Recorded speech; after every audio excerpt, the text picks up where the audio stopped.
that one useless man is called a disgrace, that two are called a law firm, and that three or more become a Congress. And by God, I have had this Congress. For 10 years, King George and his Parliament have gone, cullied and diddled away these collies with his illegal taxes, Stamp Acts, Townsend Acts, Sugar Acts, Tea Acts. And when we dared stand up against him like men, he stopped our trade, seized our ships, blockaded our ports, burned our towns, and spilled our blood. And still this Congress won't grant any of my proposals on independence, even so much as the courtesy of open debate. Good God! What in hell are they waiting for? Sit down, John. Sit down, John. For God's sake, John. Sit down. Sit down, John. Sit down, John. For God's sake, John. Sit down. Not open a window. Inside here is every country. Roy's Hotel, Philadelphia. Not open a window.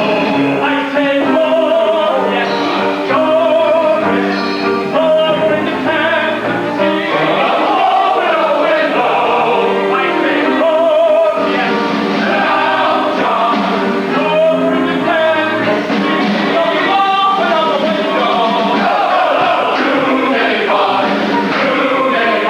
Roy's Hotel, Philadelphia. Every number was here. Oh, yes. No, too many cars here. Oh, yes. All right, John, sit down. God, consider yourselves fortunate that you have John Adams to abuse, for no sane man would tolerate it. John, you're a bull. We've heard this before. Now, for God's sake, John, sit down. I say, oh, yes. No. Oh, yes. No. For independence. Open up the window. I say, oh, yes. Sit down, John. For independence. Someone shut that man up. Never. Never, dear John. We've been sitting here for one solid year. For 1 year. Doing nothing. I do believe you need to curse on North America. A curse that we get now rehearsing. Philadelphia. A second flawless simple panic. Like a locust everywhere. But a cataclysmic earthquake I'd accept with some despair. But no, you send us conquerors. Good Costa was that there. I say this with humility. Philadelphia, will your responsibility. Philadelphia, if you don't want to see us hanging on some far-off British hill, if you want the voice of independency forever still, then God's again we do it, for Congress never will. You see we hills with last resolve, not one damn thing do we solve, hills with a last resolve, nothing ever solved in foul, that is fuming party filthy. Philadelphia, open up a window. Oh, shut up. I'd like to call the Congress's attention to the petition of Mr. Melchior May, who claims $20 compensation for his dead mule. It seems the animal was employed transporting luggage in the service of the Congress. Well, then the question seems to be one of opportunity. For if the mule expired not while carrying the goods, but after being unloaded, then most assuredly the animal dropped dead on its own tongue. Good God! You see we fiddles with land resolve. Not one damn thing do we solve. They don't fiddle land resolve. Nothing can us solve. I'll spend it doing party filthy.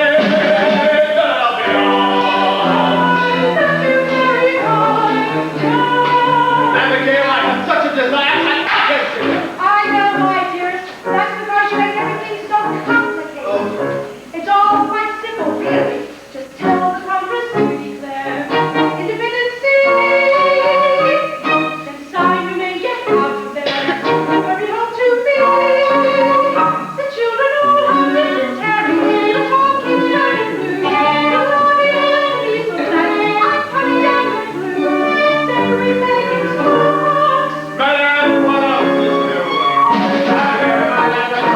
I told you King George had collected 12,000 mercenaries and sent against them.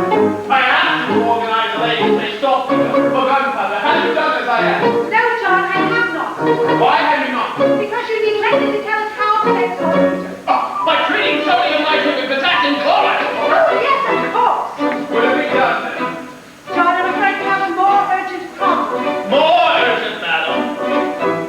There's one thing everyone's missing. Massachusetts Bay.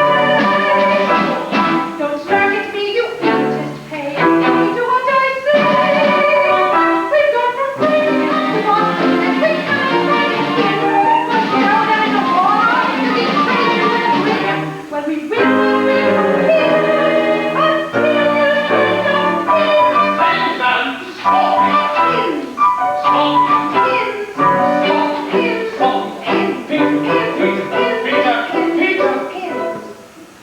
Done, madam, done. Done, John. Hurry home, John. As soon as I Don't stop writing, it's all I have. every day, my dear friend. Till then.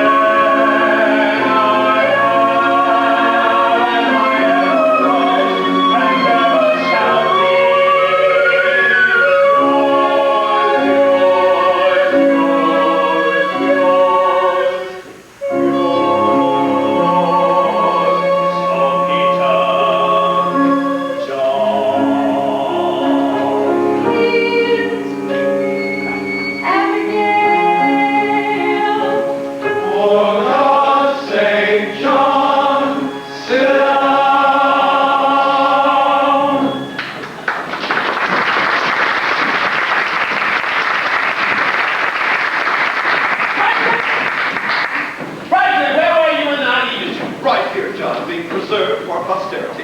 Do you like it? It stinks. As ever, so intact. The man so Botticelli. The sun's no Venus.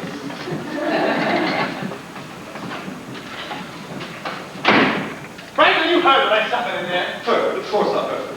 Along with the rest of Philadelphia. Lord, your voice is piercing, John. By God, I wish the head of my arguments were. When will they make up their minds? With one hand they can raise an army, dispatch one of their own to lead it, and cheer the news from Bunker's Hill, or with the other they're waving the olive branch, begging the king for a happy and permanent reconciliation.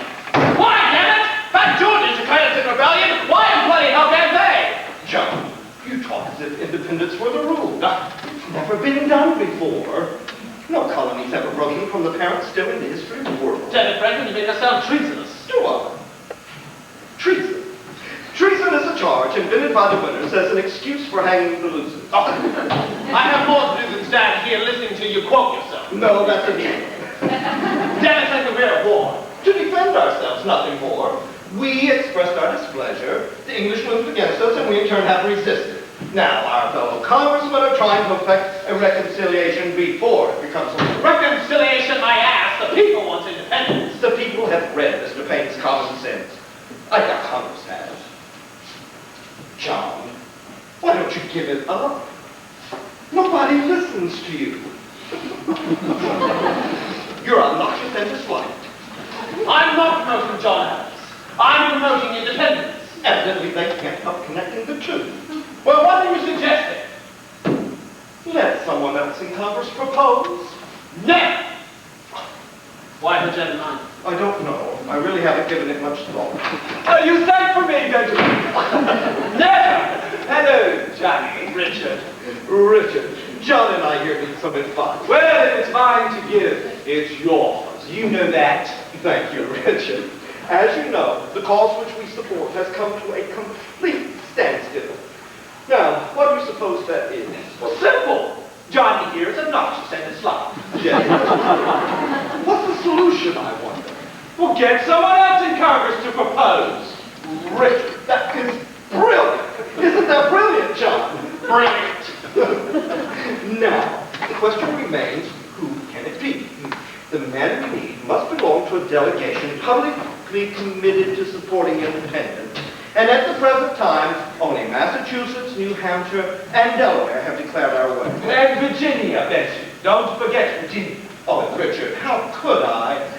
But strictly speaking, while Virginia's views on independence are well known, Your legislature in Williamsburg has never formally authorized your delegation here in Congress to support our cause. Now, if we could think of a Virginian with enough influence to go down there and persuade the House of Burgesses. How dare me if I hadn't thought so wrong! Who? Me! Why didn't I think of that? How do you deny? Why not I leave right now, if you like? I'll stop off at Stratford just long enough to refresh the distance. And then straight to the land. Virginia, the land that gave us our glorious commander-in-chief.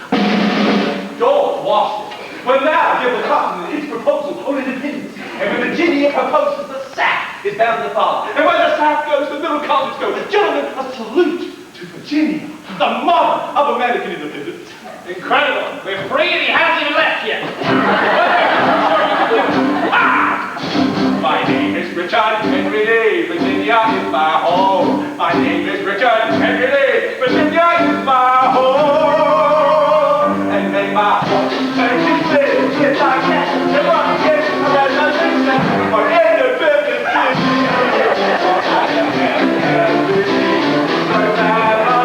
And the sovereign colonies of Virginia. Yes, the LLB. All the family and the oldest colony in America. And may the British burn my land if I can't live a revolution for independence.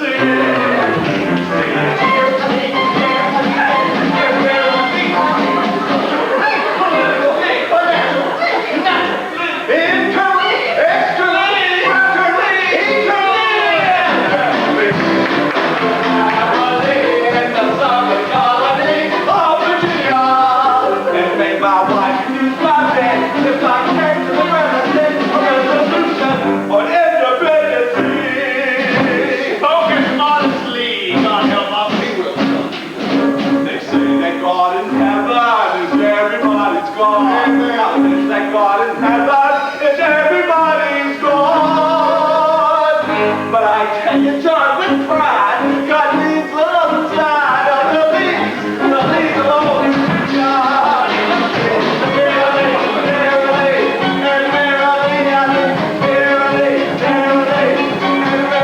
look out, that's all the leaves.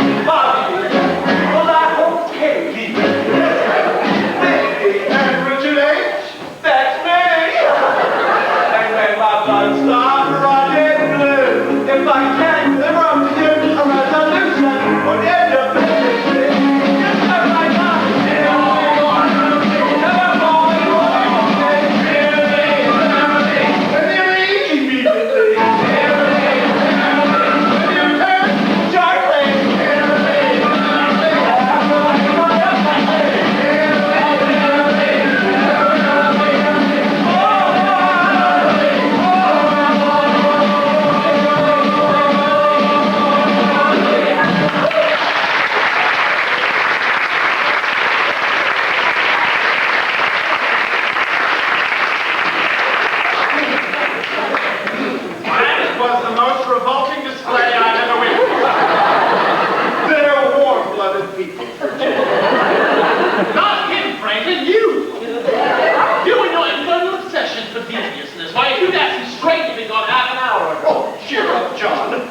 Now, our horse is again riding high, sitting straight in the saddle, and in full gallop for Virginia. And the women are sorry. Full bosom, no bosom, baby. And what a queen. Why, they don't leave. These are all Virginia.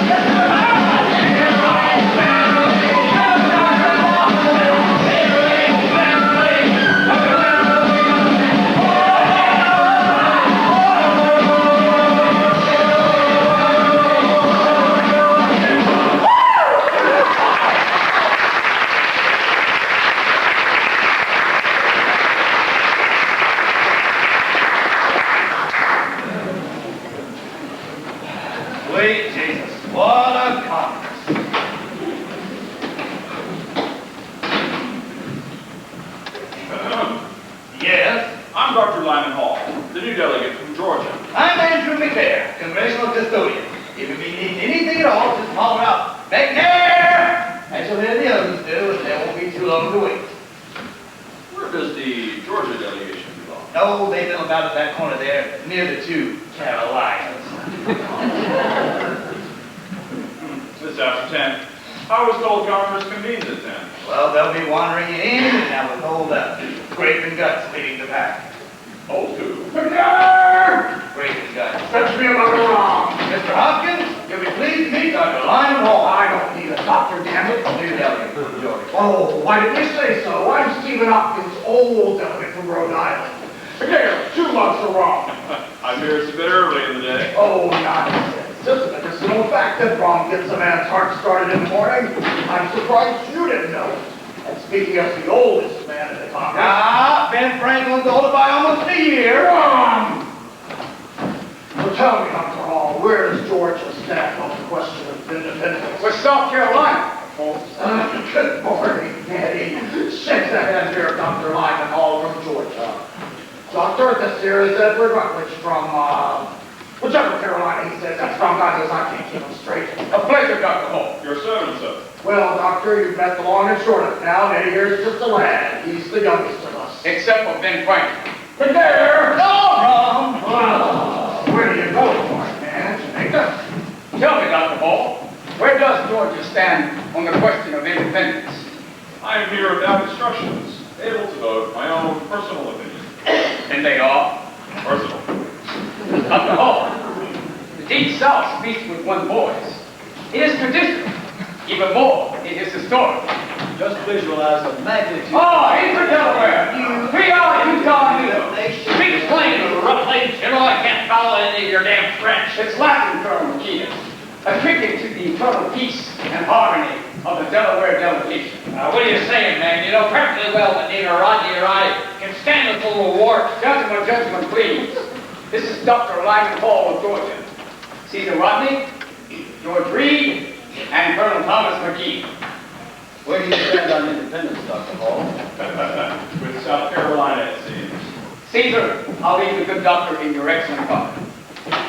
Tell me, sir, you be a doctor of medicine or theology?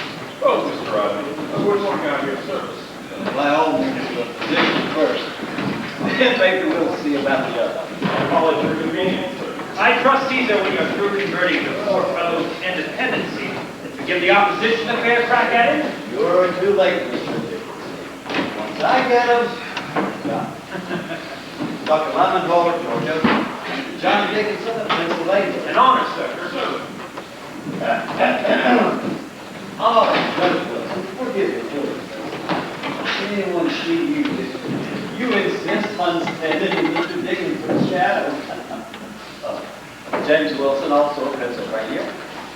Sir, An honor, sir. will you get out of my way, please? Good morning, all. Oh, Dr. Franklin. Good Lord. You have the honor to be Dr. Franklin.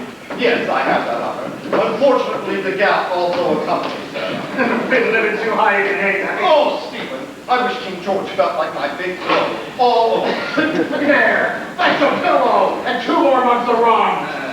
All right, where's that idiot Lee? Has he returned yet? I don't see it. Big John, your voice is hurting my foot. One more day. That's all I'll remain quiet and not a minute longer. That strutting Popinjay was so damn sure of himself, he had time to bring back a dozen proposals by now. Tell me, James, how do you explain the strange monument of quietude that Congress has been treated to these past 30 days?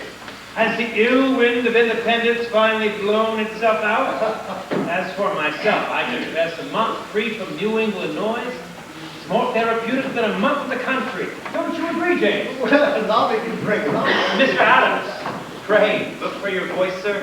It cannot be far. And God knows we need the entertainment in this Congress. Congratulations, John. You just made your greatest contribution to independence. You kept your class shut. One more day. Gentlemen, the usual morning festivities concluded, I will now call the Congress to order. Mr. Thompson. The Second Continental Congress, meeting in the city of Philadelphia, is now in session. 7 June 1776, the 380th meeting. Jesus, there. The Honorable John Hancock of Massachusetts Bay, President. Thank you, Mr. Thompson. McNair. Sir. The stores of rum and other drinking spirits are hereby closed to the colony of Rhode Island for a period of 3 days. Yes, sir. Sir, you can't do that. Sit down, Mr. Hopkins. You've abused the privilege. The chair would like to take this opportunity to welcome Dr. Lyman Hall of Georgia's this Congress and hopes he will make the best of it. My God, it's hot. The secretary will read the roll. All members present with the following exceptions. Mr. Charles Carroll of Maryland, Mr. Samuel Adams of Massachusetts, Mr. Button Gwynedd of Georgia, Mr. George Swift, and Mr. Richard Henry Lee of Virginia, and the entire delegation of New Jersey. I'm concerned over the continued absence of 1/13 of this Congress. Where is New Jersey? Somewhere between New York and Pennsylvania. Thank you very much, Mr. Dickinson. Dr. Franklin, your son resides there. Have you heard anything? Son, sir, what son? Well, the Royal Governor of New Jersey, sir. As that title might suggest, sir, we are not in touch at the present time. Yes. Very well. The weather report. Mr. Jefferson of Virginia. Mr. Jefferson! Yes, sir. May we hear about the weather as if it weren't speaking for itself?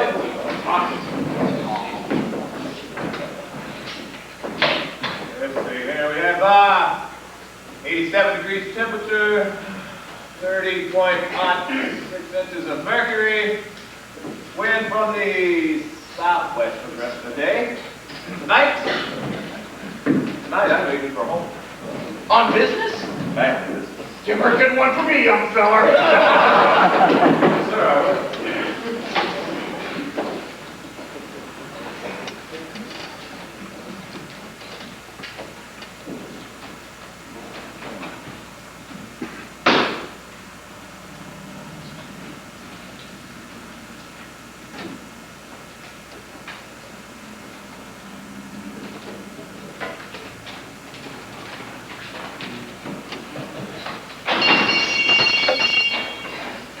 From the Commander, Army of the United Colonies in New York. Dispatch number 1137. Sweet Jesus.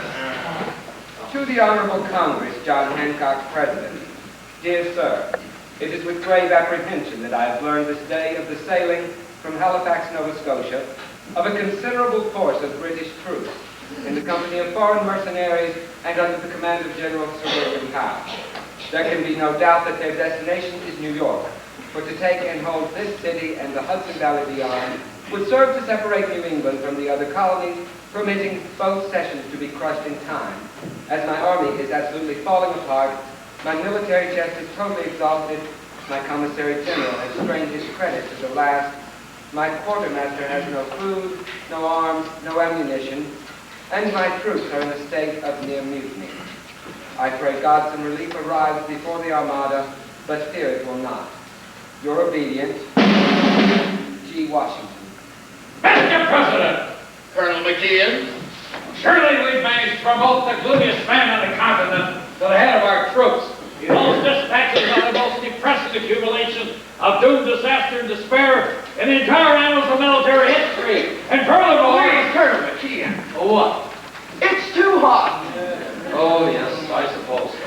Now, General Washington will continue wording his dispatches as he sees fit. And I'm sure we all pray that he finds happier thoughts to convey in the near future. Mr. Thompson, are there any resolutions?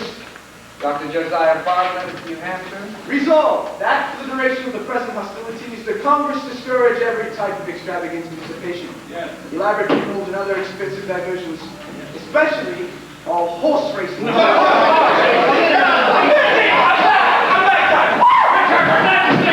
you sticky boy? Read it. It's a job. First things first, on the top.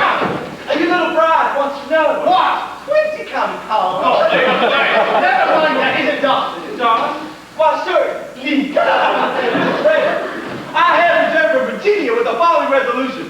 Resolved that these United Colonies are and of a right ought to be free and independent states, and that they are absolved from all allegiance to the British Crown, and that all political connection between them and the state of Great Britain is and ought to be totally dissolved.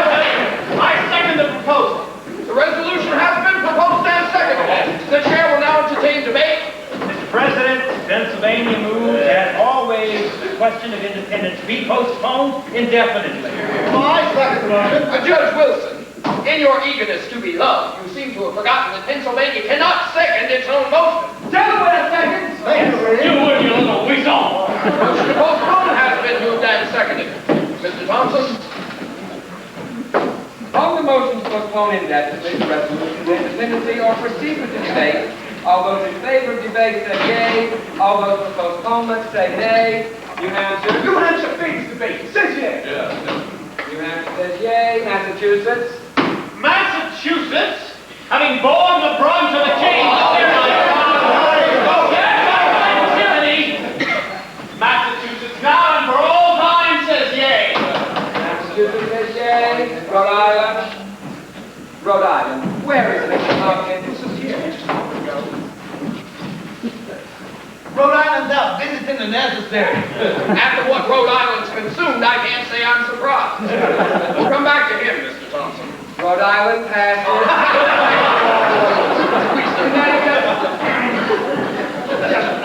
Well, while Connecticut has till now been against this proposal, our legislature has informed me that in the event it is proposed by any colony outside of New England, Connecticut can no longer withhold its support. Connecticut says yea.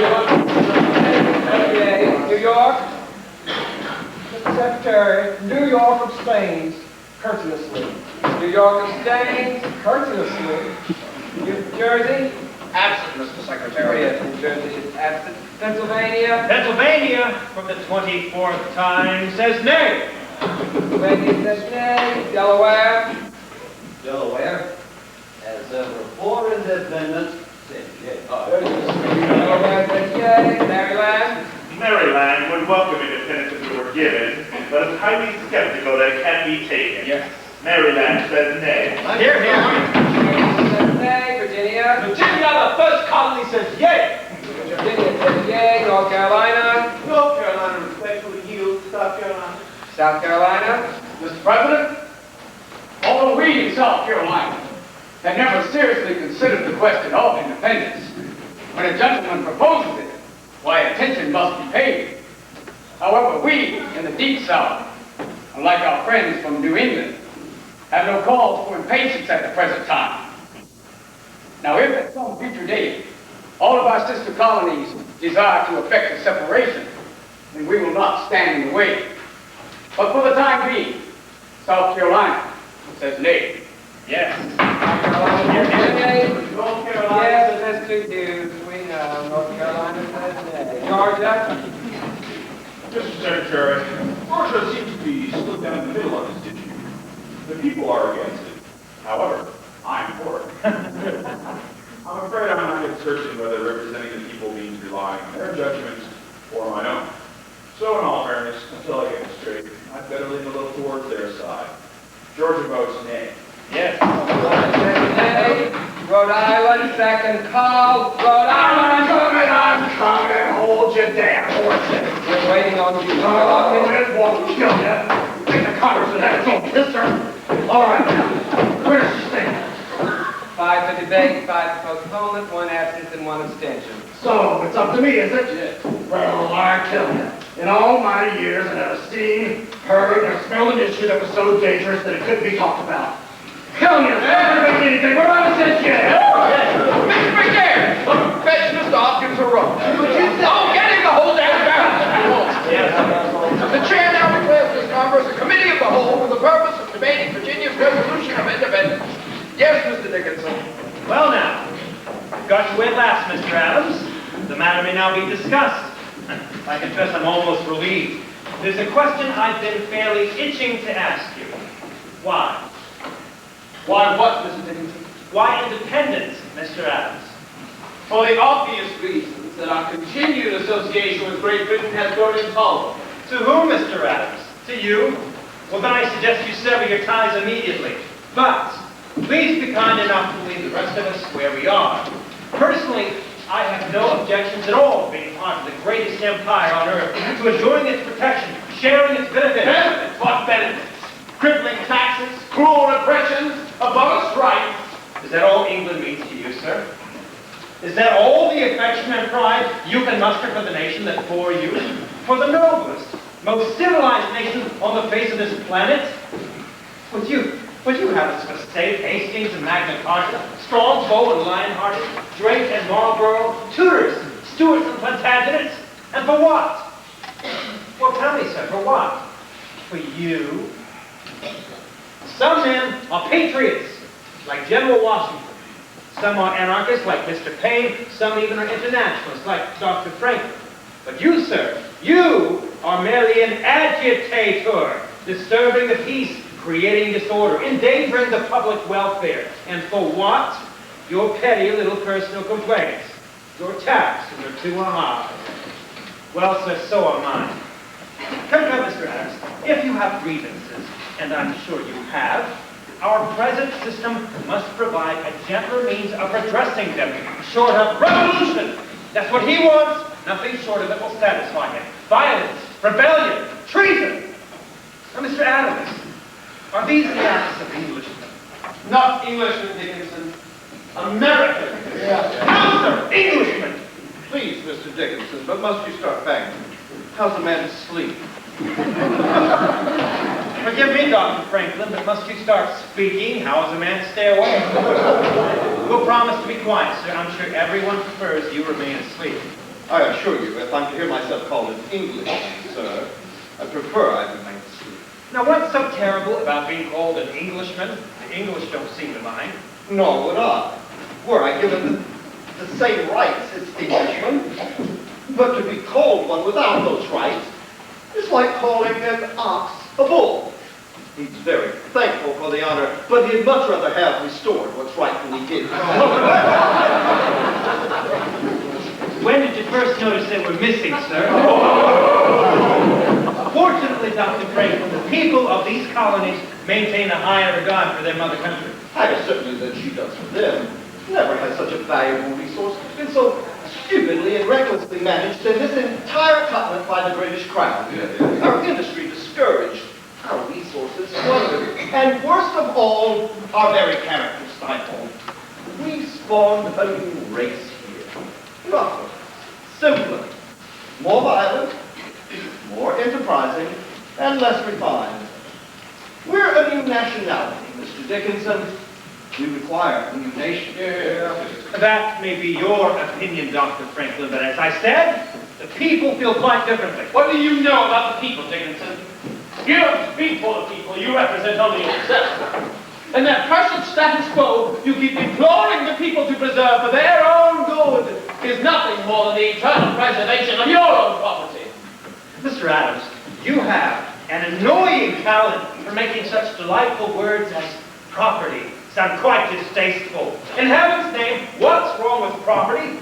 Perhaps you've forgotten that many of us first came to these shores in order to secure rights to property, and that we hold those rights no less dear than the right to speak out. So safe, so fat, so comfortable in Pennsylvania. And what is this independence of yours except the private grievance of Massachusetts? Why is it always Boston that breaks the King's Speech? My dear Congress, you must not adopt this evil measure. It is the work of the devil. Leave it where it belongs, in New England. Brother Dickinson, New England has been fighting the devil for over 100 years. And as of now, brother Sherman, the devil has been winning hands down. Why, at this very moment, he's sitting here in this Congress. Don't let him deceive you. This proposal is entirely his doing. Just a minute. Oh, it may bear Virginia's name, but it reeks of Adams, and more Adams. Look at it.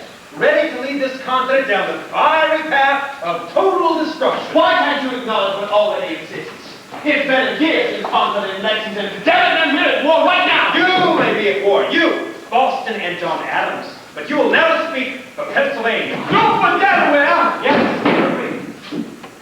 You represent only 1/3 of Delaware. The sensible third, Mr. Rodney! Sit down in your roots for an accident! Sit down, all three of you! McNair, do something about these damn flies! McNair, place me wrong! Get the flies wrong! I've only got 2 hands. My God, it's hot! Oh, please do continue, gentlemen. You're making the only breeze in Philadelphia. Mr. Adams, perhaps you could clear clear something up for me, sir. If we achieve independence, who do you propose will govern in South Carolina? The people, of course. For which people? The people of South Carolina or the people of Massachusetts? Oh, why don't you admit it, Daddy? You're against independence now, and you always will be. You refuse to understand this, gentlemen. We desire independence, yes, for South Carolina. You see, that is our country. And as such, we do not wish it to belong to anyone else. Not to England, and not to you. We intend to be one nation, Rutledge. A nation of sovereign states, Mr. Adams. United for our mutual protection, but separate for our individual pursuits. Now, gentlemen, that is what we have understood it to be, and that is what we will support, as soon as everyone supports it.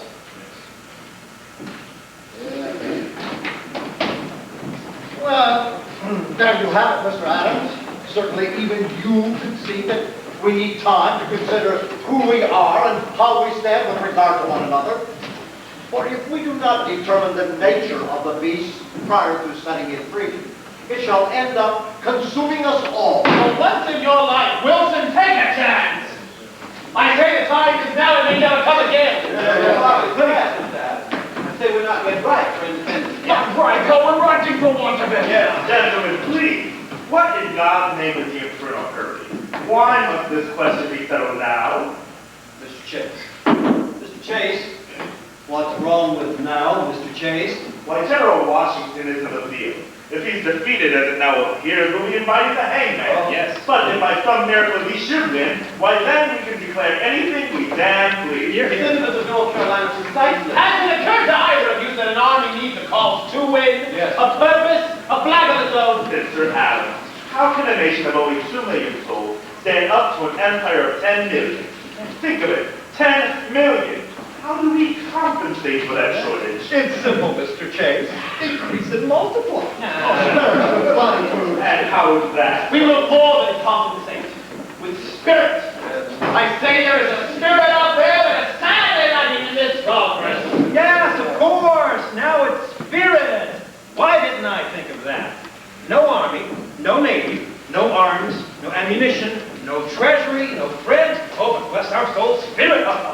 Mr. Lee, Mr. Hopkins, Mr. Rodney, Colonel McGinn, Dr. Franklin, why have you joined this incendiary little man, this Boston radical, this agitator, this demagogue, this madman? Are you calling me a madman, you fribble? Fribble? You and your Pennsylvania proprietors, you cool, considerate men, you keep to the rear on every issue so that if we go under, you'll still remain afloat. Are you calling me a coward? Yes, coward! Madman!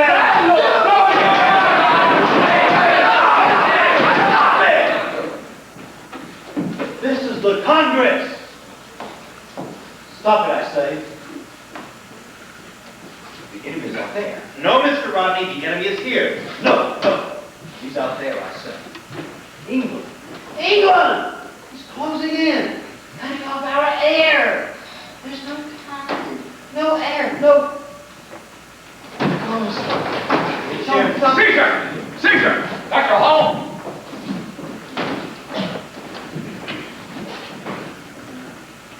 Colonel McKean, Aye, it's the cancer. you should go home. Yes.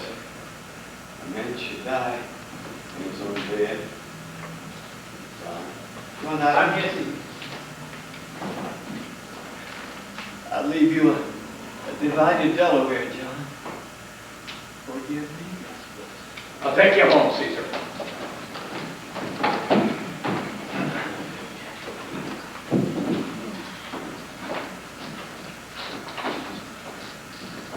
I'll be back within the week. Mr. President, South Carolina calls for questions. What's that, Mr. Rutledge? I said, Mr. President, South Carolina desires independence. The question of independence and calls for questions. What? Very well, Gentlemen, please. Question has been called and seconded. Mr. Secretary, you will record the vote. Do something big. I'm thinking nothing's coming. All those in favor of the resolution on independence as proposed by the colony of Virginia, signify by saying... Mr. Secretary, would would you read the resolution again? What? Yeah. Oh, I forgot. He Resolved that these united colonies are and have a right ought to be free and independent. I'm the Reverend John Witherspoon, new delegate from New Jersey. Dr. Franklin, I regret I must be the bearer of unhappy tidings when your son, the Royal Governor of New Jersey, is taken prisoner and has been moved under guard to the colony of Connecticut for safekeeping. Is he unharmed, sir? When last I heard, he was, yes, sir. Well, then why the long face? I hear Connecticut is an excellent location. Tell me, why'd they arrest the little bastard? The New Jersey legislature has recalled the old delegation to this Congress and has sent a new one. Quickly, man, where do you stand on independence? Oh, haven't I made that clear? No. No, I suppose I haven't. But that was the reason for the change. We've been instructed to vote for Yes, Mr. President, Massachusetts is now ready for the vote on independence and would like to remind the chair of the privilege to vote on all votes that are deadlocked. Oh, I won't forget, Mr. Adams. The chair would like to welcome the Reverend Witherspoon and appoint him congressional chaplain if he will accept the vote. With much pleasure, sir. Well, Mr. Thompson, you may now proceed with the vote on independence. All in favor of the resolution on independence as proposed by the colony of Virginia, signify by saying... Mr. President, Pennsylvania moves that any vote in favor of independence must be unanimous. What? Oh, I second the motion. John Wilson! Again. Oh, my God. Get away from me! Oh, yes. No votes ever had to be unanimous, Dickinson, and you know it. Yes, but this one must be. On what grounds? That no colony be torn from its mother country without its own consent. Ah! But it will never be unanimous, Dennis. If you say so, Mr. Adams. It has been moved and seconded that the vote on independence must be unanimous in order to carry. All those in favor signify by saying yea. Yay! 6 colonies say yea. All those opposed signify by saying nay. Nay! 6 colonies say nay. Mr. Secretary, New York abstains courteously. Mr. Morris, why does New York constantly abstain? Why doesn't New York simply stay in New York? Very well, the vote is timed. Yes. The principles of independence have no greater advocate in Congress than its president. And that's the reason I must join those who vote for unanimity. Tom, what are you doing? Just so Now hear me out. Don't you see that any colony who opposes independence will be forced to fight on the side of England? That we'll be setting brother against brother? That our new nation will carry as its emblem the mark of Cain? I can see no other way. Either we walk together, or together we must stay where we are. Very well. Proceed, Mr. Thompson. A unanimous vote being necessary to carry, if any be opposed to the resolution on independence as proposed by the colony of Virginia, signify by saying, President! For heaven's sake, let me get through it once. Mr. President, I move for postponement. Postponement? Ah! I wish you'd have stayed like I had with it. Mr. Adams is right. We need a postponement. On what grounds? On what grounds? Well, how can this Congress vote on independence without a written declaration defining it? Please. What sort of declaration? Well, one listing our reasons for separation, and our goals, and our aims, and so forth, and so on, etc., etc. Ditto. Yes. But we already know those, don't we? Yes. Well, yes, of course, we know. But what about the rest of the world? And certainly we require the aid of a powerful nation like France or Spain, and such a document would be proper with keeping with European delegates. Come now, Mr. Adams, you'll have to be better than that. Answer straight. What would be its purpose? To place before mankind the common sense of the subject. Terms so plain and firm as the commander has said. Mr. Jefferson, are you seriously suggesting we publish a paper declaring to all the world that an illegal rebellion is in reality a legal one? Mr. Dickinson, I am civilized as you. You should know that a rebellion is always legal in the first person, as in our rebellion. It's only in the third person, as in their rebellion. Mr. President, I second the motion to postpone the vote on independence for a period of time sufficient for the writing of a declaration. Secretary. All those in favor of the motion to postpone signify by saying yea. Yay! 6 colonies say yea. Against? Yay! 6 colonies say nay. Mr. Secretary, New York abstains. Mr. Morris, what in hell goes on in New York? The simple fact is that our legislature has never sent us explicit instructions on anything. Never? But that's impossible. Have you ever been present at a meeting of the New York legislature? They all speak very fast and very loud, and no one pays any attention to anyone else, with a simple result that nothing ever gets done. I beg the Congress pardon.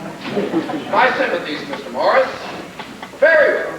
The vote again being tied, the chair decides in favor of the postponement. So ruled, the committee will now be formed to manage the declaration.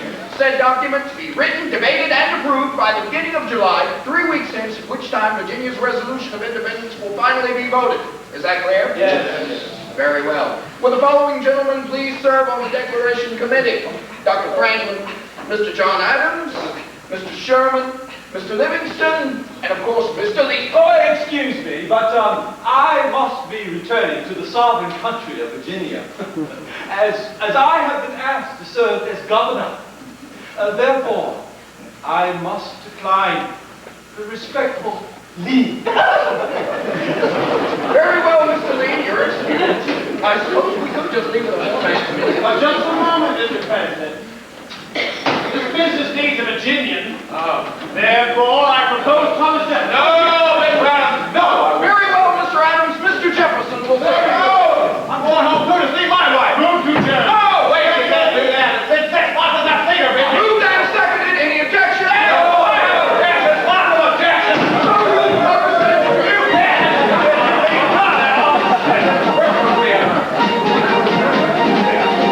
All right, gentlemen, which one of us is going to write on Declaration of Independence?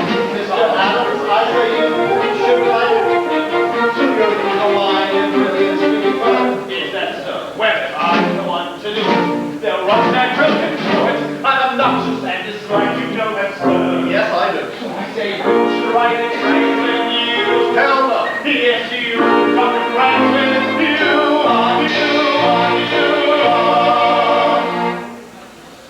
Mr. Adams, but Mr. Adams, the things I write are only lines that are mania. I will put politics on paper, it's a mania. So I refuse to use the pen in Pennsylvania.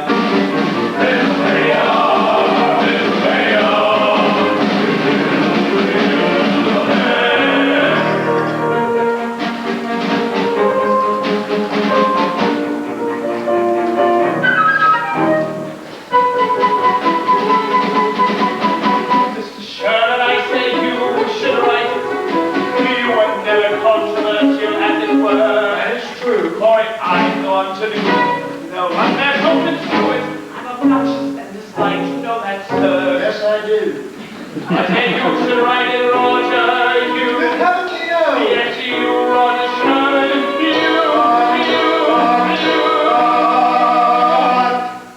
Mr. Adams, but Mr. Adams, I do not write in style of proper etiquette. I do not know what to simple from a president. I am just a simple copper from Connecticut.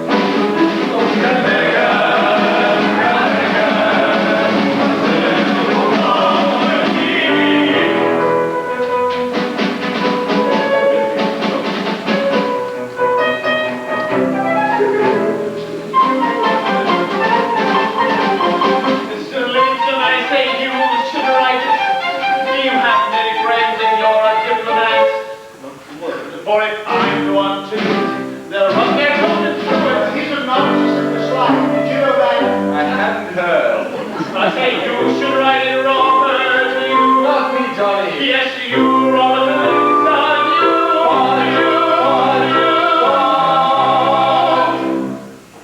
Mr. Adams, dear Mr. Adams, I've been suspended for system of my control, so I'm going home to celebrate and all the Lord with all the Livingston together.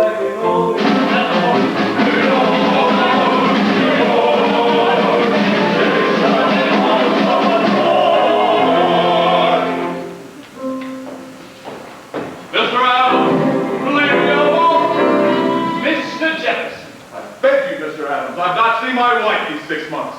And we solemnly declare we will preserve our liberties. We with one mind resolve to lie free men instead of slaves. Thomas Jefferson, on the necessity of taking up arms, 1775, magnificent. You write better than any man in this Congress, including me. For a man of 33 years, you possess a happy talent of composition and a remarkable felicity of expression now. Will you be a patriot or a lover? A love. No. But I'm sorry, Mr. A. Alright, Mr. J. You? John? Who'd have thought it? Mr. Jefferson. Dear Mr. Jefferson. I'm only 41, I still have my virility. And I can romp you Cupid's grow with great agility. But life is more than sexual combustibility. Combustibility!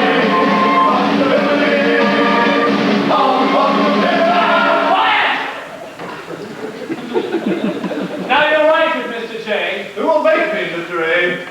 I. You? Yes. How? By physical force if necessary. It's a duty, damn it! Mr. Adams, damn you, Mr. Adams. Your obnoxious and dislike that cannot be denied. Once again you stand between me and my lovely bride. Lovely bride. Oh, Mr. Adams, you're trying to keep my bride.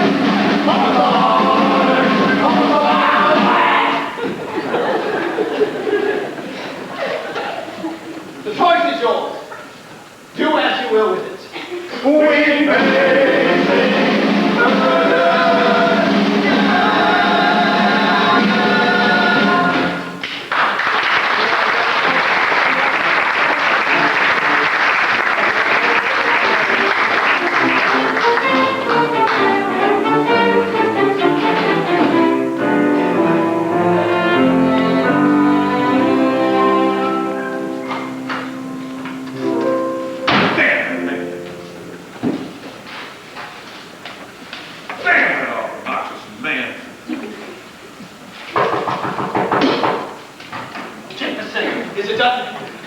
You've had a whole week. Can I see his word?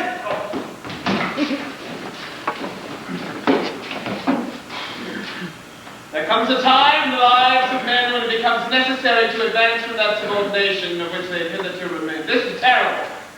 Where's the rest of it? You mean to say it's not finished? I mean to say it's not yet begun. Oh, good God, you've had a whole week, man. The whole world was created in a week. Well, someday you must tell me how you did it. Disgusting.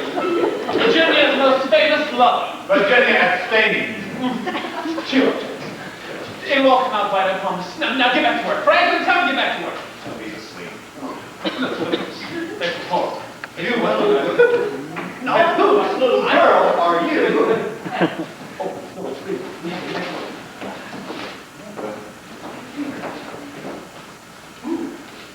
John, who is she?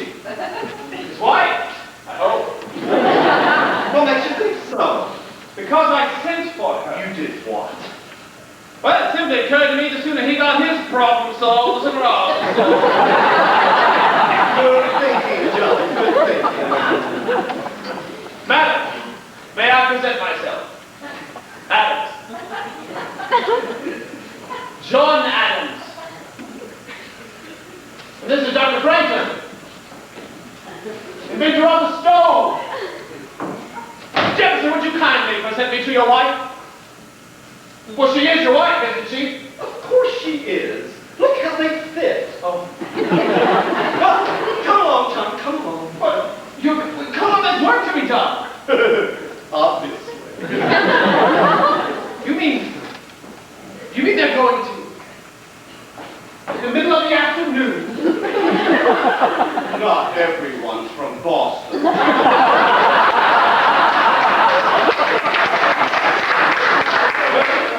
Good night, John. No, not yet. Well, I hate the turkey's fresh and touch of grapes. John, I have a rendezvous. I would ask you all, but talking makes her nervous.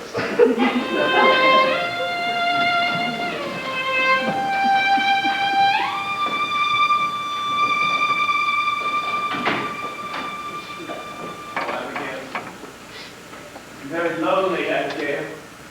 Are you, John? And as long as you are sending for wives, why don't you send for your own? Don't be unreasonable, Abigail. Now I'm unreasonable. You must add that to your list. List? The catalog of my faults you included in your last letter. They were fondly intended, now. They aren't badly. A compliment. That my posture is wrong. An endearment. That I read right and think too much. An irony. That I am refused. Oh, well, there you have me, Abby. I'm afraid you are busy. Come to Philadelphia. Please come. Thank you, John. I do want to. But you know it's not possible now. The children are reasons. Yes, so you wrote Tom and little Abby. Only now it's Quincy and Charles. And I'm afraid the song here at Braintree is failing, John. The chicken and geese have all died. The apples never survived the late frost. How do you suppose she managed to get away? Winters are softer in Virginia. And they're really John. They're women now. Fit for Virginia.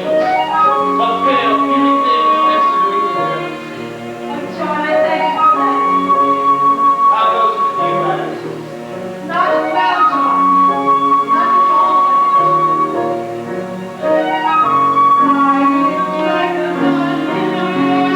Solitary settlement, I hate it. And you, John? I live like a pumpkin in an alley. Ditto, ditto, I hate it.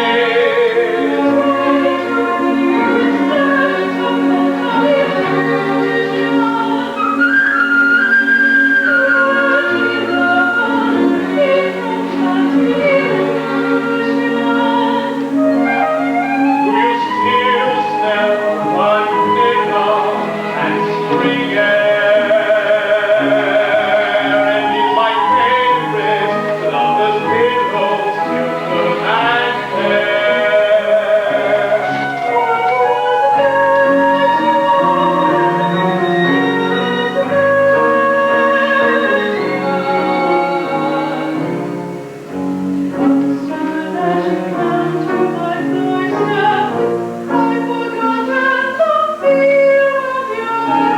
Soon after we shall walk into the grow together, and upon little head, that promise and you and I never was, and never shall be.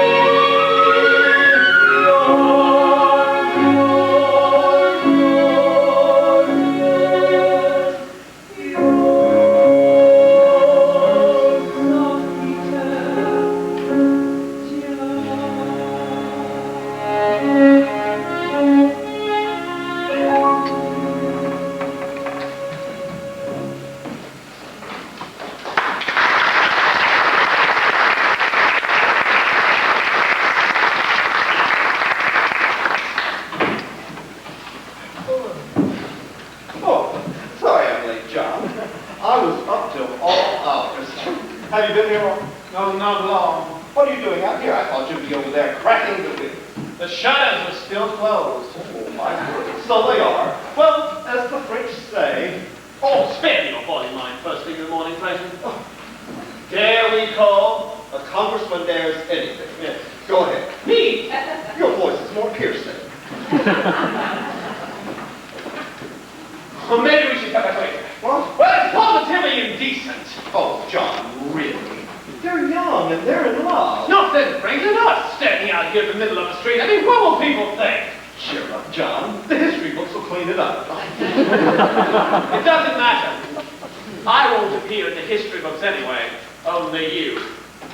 Franklin did this, Franklin did that, Franklin did some other damn thing. Franklin smoked the ground and now sprang George Washington on his horse. Franklin then electrified him with his lightning rod, and the three of them, Franklin, Washington, and the horse, conducted the entire revolution by themselves. I like it. Oh, John, look at her.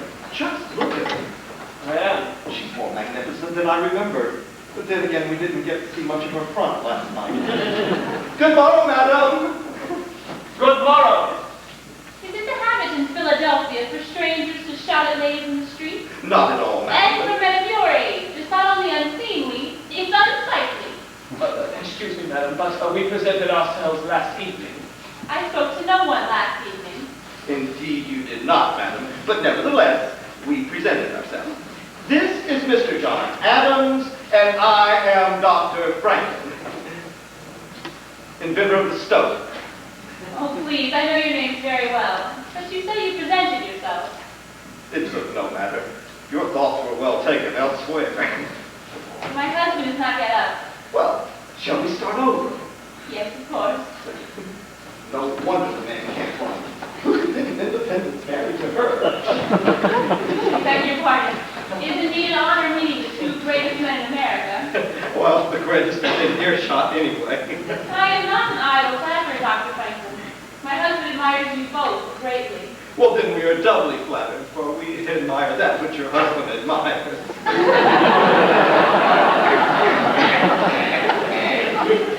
Did you sleep well, madam? Did you lie comfortably? Well, you know what I mean. Yes, John, we know. Tell us about yourself, madam. We've had precious little information. What's your first name? Martha. Martha. He might at least have told us that. I'm afraid your husband doesn't say very much. Yes, he's the most cited man in Congress. I haven't heard another 3 sentences together. Not everyone's a talker, John. It's true, you know. Tom is not a talker. Oh, he never speaks his passion.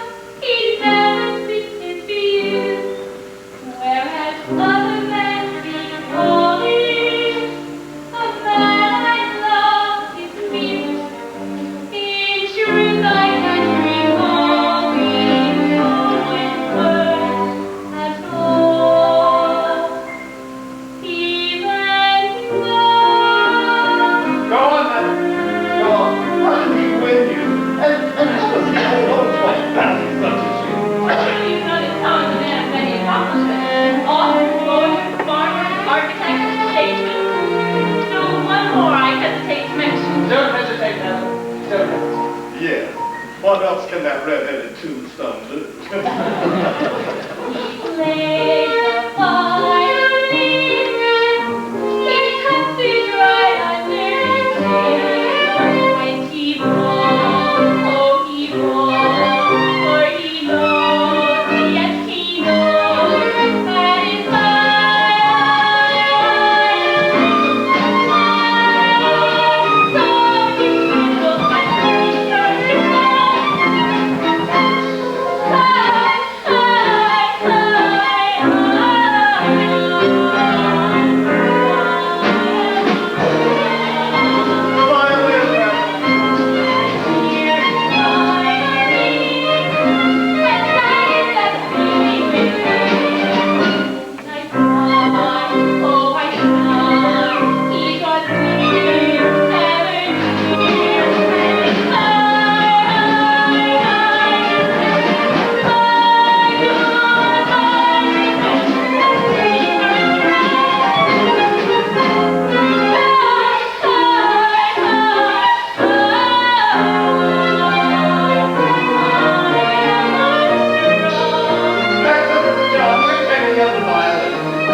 by the doorway.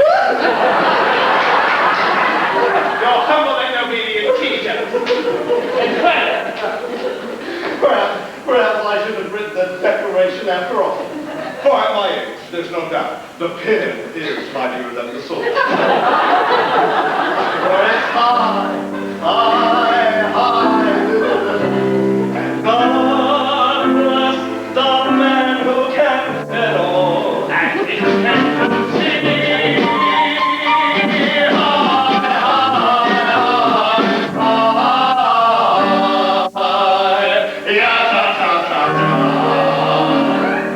Through eternity, he plays the violin,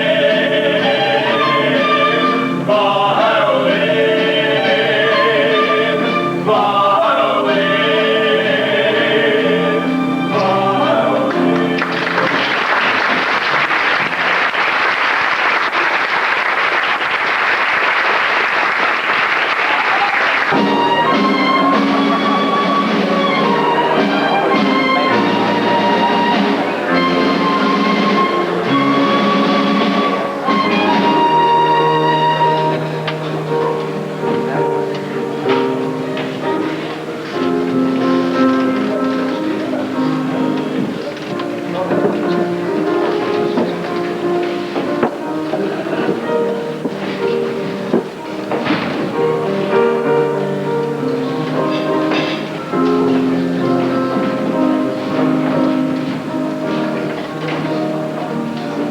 And what follows is a complete and up-to-date list of committees of this Congress now sitting, about to sit, or just having sex. A committee formed to investigate a complaint made against the quality of yeast manufactured at Mr. Henry Littleton's mill, designated as the Yeast Committee. A committee formed to consider the most effective method of dealing with spies, designated as the Spies Committee. A committee formed to think, perhaps to do, but in any case to gather, to meet, to confirm, to solve, and perhaps even to resolve that each rifle regiment be allowed at least one drum and one pipe attached to each company, designated as the Drum and Pipe Committee. Oh, look at it, Doctor. Democracy. What Plato called a charming form of government, full of variety and disorder. I never knew Plato had been to Philadelphia. McNair! Open that damn window. Oh, just to show you some cards I've gone and had printed up. It ought to save everybody here a whole lot of time and effort, considering the epidemic of bad disposition that's been going around lately. Dear sir, you are, without any doubt, a rogue, a rascal, a villain, a thief, a scoundrel, and a mean, dirty, stinking, sniveling, sneaky, pimping, pocket-picking, thrice double-damn no-good son of a bitch. Hey, what do you think? I'll take a dozen right A committee formed to answer all congressional correspondence, designated as the Congressional Correspondence Committee. All right, Franklin, enough socializing. There's work to be done. Good morning, John. What? Oh, good morning, good morning, good morning. Now, let's get to it. Let's get to what? Unanimity, of course. Go to that tally board. 6 days overturned, little more than a week. A committee formed to consider the problem of counterfeit money, designated as the counterfeit money. All right, where do we begin? Well, how about Delaware? It's a sad thing to see him on the wrong side after all this time. Enemies brought me. It's back. Oh, Tom! A committee formed to study the causes of our military defeat in Canada, designated as the Military Defeat Committee. How did you meet Caesar? Is he still alive? Aye, but the jury looked over a respectful heart. The poor man never complained, but I can tell he was suffering. But you got him safely home. I did, but I doubt he ever set foot out of it again. That means you and Reed split down the middle. Do you think he'll come over? I don't know. He's a stubborn old snot. We work on it. Keep at it until you wear it down. Ah, John, face facts, will you? We're just reading our way. It wouldn't be so bad. But look for yourself, man. Maryland, Pennsylvania, the entire South. It's impossible. It's impossible if we stand around complaining about it. One foot in front of the other, kid. All right, John. Who's next? Well, how about Pennsylvania and Maryland? I suggest you get your own house in order and let me take a crack at old bacon face. Oh, look at it. All right, Mr. Chase. Well, when are you coming to your sentences? Please, Mr. Adams, not while I'm eating. You're always eating. I never speak to you. Listen. All right, Mr. Wilson, it's time to assert yourself. When you were a judge, how in hell did you ever make any decisions? Well, all of my decisions were based upon legality and precedent. There's nothing legal going on here, and certainly it's without precedent, because it's a new idea. You plot, we'll be setting our own precedent. Go on. Get your eyes green. No, Mr. McKee. No. You came to this world skinny, knowing you determined to live in the straight lane. Oh, wait. America is waiting. The whole world is waiting. What is it, kidney? Leave me alone, Adam. You're wasting your time. If I thought we could win this war in the front of your race, but you must know it's impossible. Like you've heard General Washington's dispatches, his armies have fallen apart. No, Washington's exaggerating the issue in order to arouse his torpid Congress into action. Why, as chairman of the War Committee, I can tell you without any doubt that troops have never been more cheerful, never have soldiers been more resolute, never has training and discipline been more spirited. Yes, really, never have, I don't know, the troops are happy, damn it! And it shows Washington's exaggerating. Happy.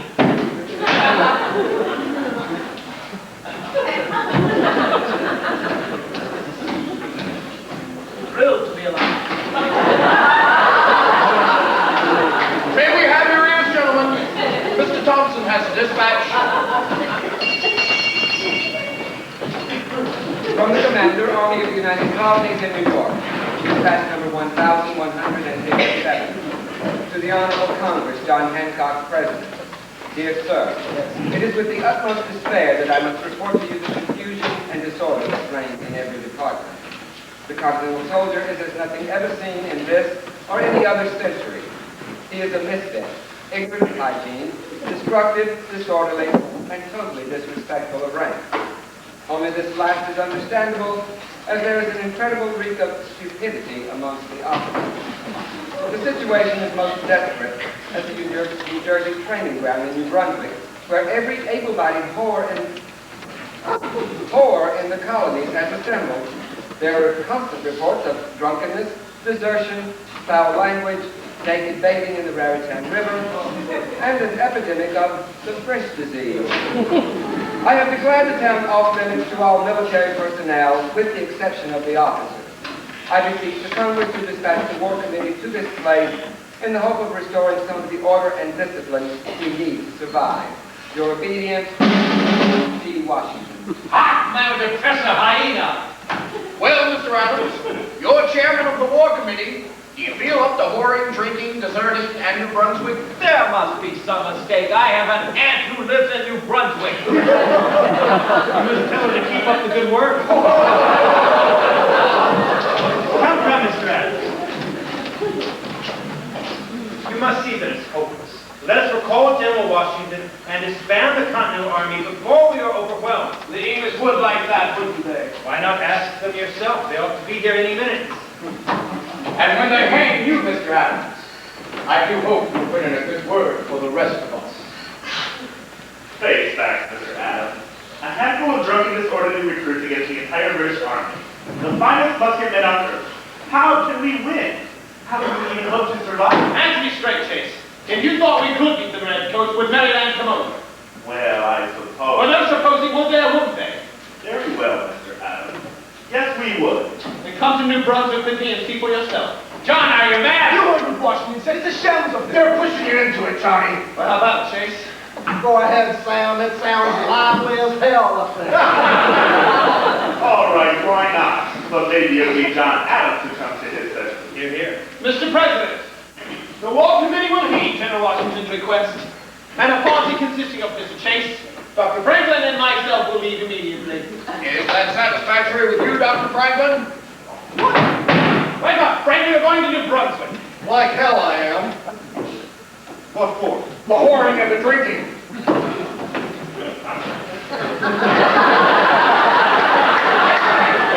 Come on, Chase, move all that line.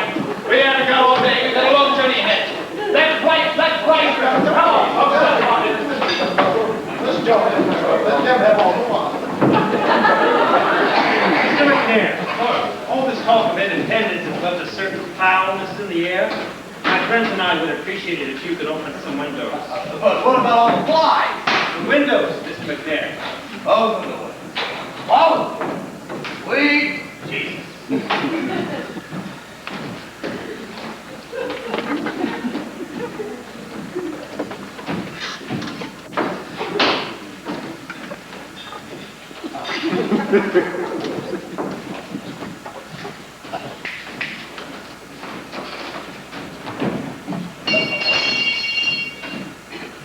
From the Commander, Army of United Colonies in New York, dispatch number 1158. To the Honorable Congress, John Hancock, President. Dear Sir, I awoke this morning to find that General Howe has landed 25,000 British regulars and Hessian mercenaries on Staten Island, and that the fleet, under the command of his brother, Admiral Lord Howe, controls not only the Hudson and East Rivers, but New York Harbor, which looks like all of London afloat. I can no longer, in good conscience, withhold from the Congress my certainty that the British military object at this time is Philadelphia. Happy should I be if I could see the means of preventing them, but at present I confess I do not. Oh, how I wish I had never seen the Continental Army. I would have done better to retire to the back country and live in a wigwam. With your obedience, G. Washington. Mr. Hancock, you're a man of property, one of us. Why don't you join us in our minuet? Why do you persist in dancing with John Adams? Good Lord, sir, you don't even like him. That's true. He does annoy me quite a lot.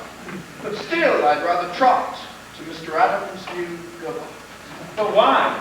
For personal glory? For a place in history?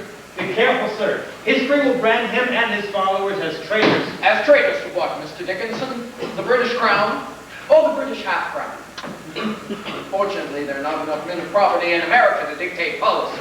Perhaps not. But don't forget that most men with nothing would rather protect the possibility of becoming rich than to face the reality of being poor. And that's why they will follow us.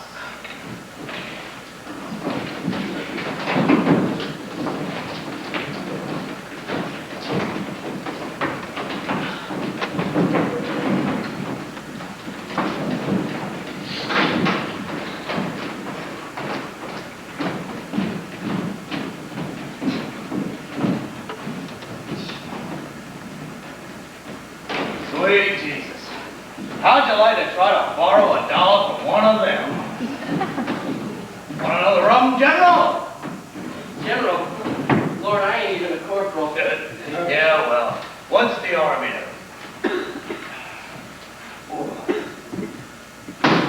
Sound on. The General's is too damn hot to work.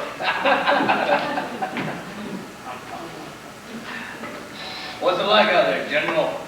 You probably know more than Sitting in here? Sweet Jesus. This is the last place to find out what's going on. I'm aiming to join up. What are you talking about? You don't have to join up. You're in the Congress. What's that got to do with it? You don't see them rushing up to get killed, do you? But they sure are great ones for sending others, I'll tell you that. Who sits here? Caesar Rodney from Delaware. Where are you from, General? Watertown, Where's that? Massachusetts. Well, then you belong down there. But be careful. There's something about that chair that makes a man all noise.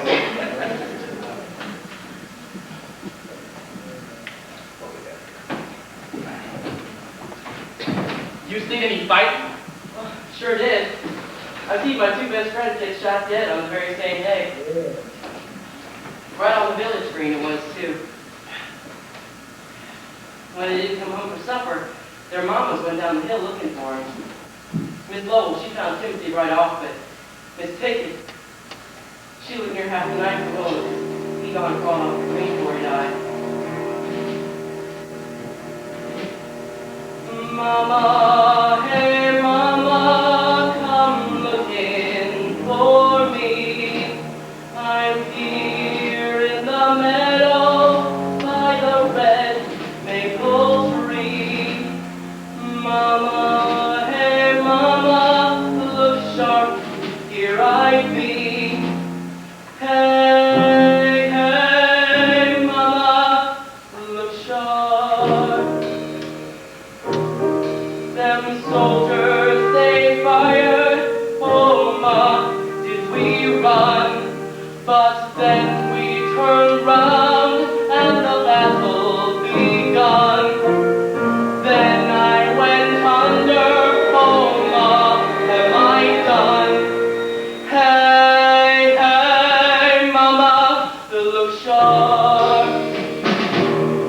My eyes are wide open, my face to the sky. Is that you I'm hearing in the tall grass nearby?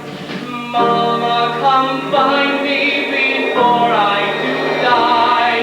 Hey, hey, Mama, look shy.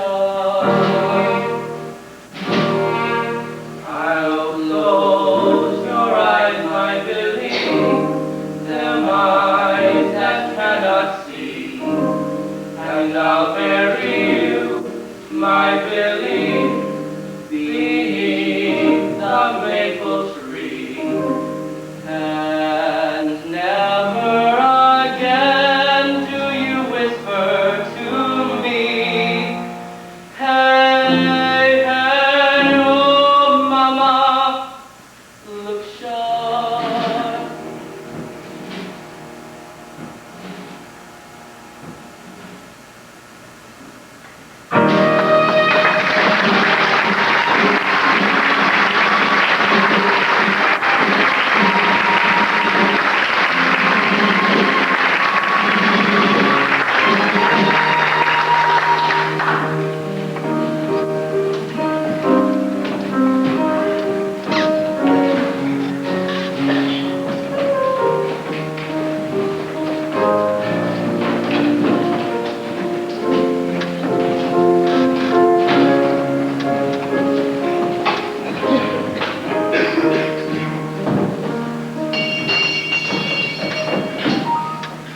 The Secretary will now read the report of the Declaration Committee. Mr. Thompson. A declaration by the representatives of the United States of America, a General Congress assembled. When, in the course of human events, it becomes necessary for the people to dissolve the political bands which have connected them with another, and to assume among the powers of the earth the separate and equal station to which the laws of nature and of nature's God entitle them, a decent respect to the opinions of mankind requires that they should declare the causes which impel them to the separation. We hold these truths to be self-evident, that all men are created equal, that they are endowed by their Creator with certain inalienable rights. Jefferson, we're back, and we got Maryland. That is, we will as soon as Mr. Chase finishes telling the Maryland Assembly what we saw in New Brunswick. He's in Annapolis right now describing a ragtag collection of provincial militiamen who couldn't train together, march together, or drill game. But when a flock of ducks flew by and they saw dinner for the first time in 3 full days, sweet Jesus, could they shoot? That's all.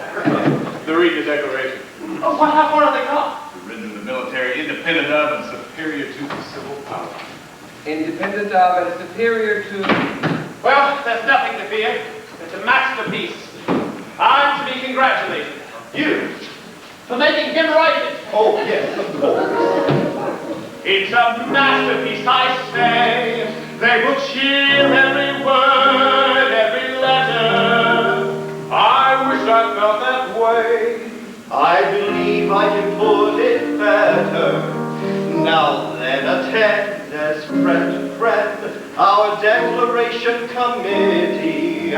For us I see immortality in Philadelphia City. A farmer, a lawyer, and a sage, a Bengali in the land. You know it's quite bizarre to think that here we are, playing midwife to an egg. Egg? What egg? America, the birth of a new nation. Yes, if only we can be sure what kind of a bird it's going to be. Tom has a point. What sort of bird should we choose as the symbol for our new America? The eagle. The dove. The turkey. The eagle. The dove. The eagle. The eagle. The turkey. The eagle is a majestic bird. The eagle is a scoundrel, a thief, and a coward, and the symbol of more than 10 centuries of European mystery. And the turkey? A truly noble bird, a native to America, and the source of sustenance for our settlers, and an extremely brave fellow who would not hesitate in attacking an entire regiment of Englishmen single-handedly. Therefore, the national bird of America is going to be... The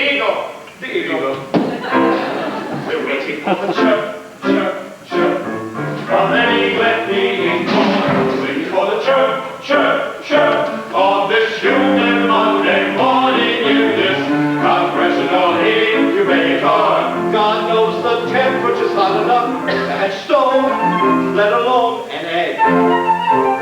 We're waiting for the scratch, scratch, scratch of the tiny little bell. We're waiting for the egg to hatch on this human Monday morning in this congressional incubator. God knows the temperature's hot enough and the storm will have to end. The declaration will be a triumph, I tell you, a triumph. If I'm sure of anything, I'm sure of that. A triumph!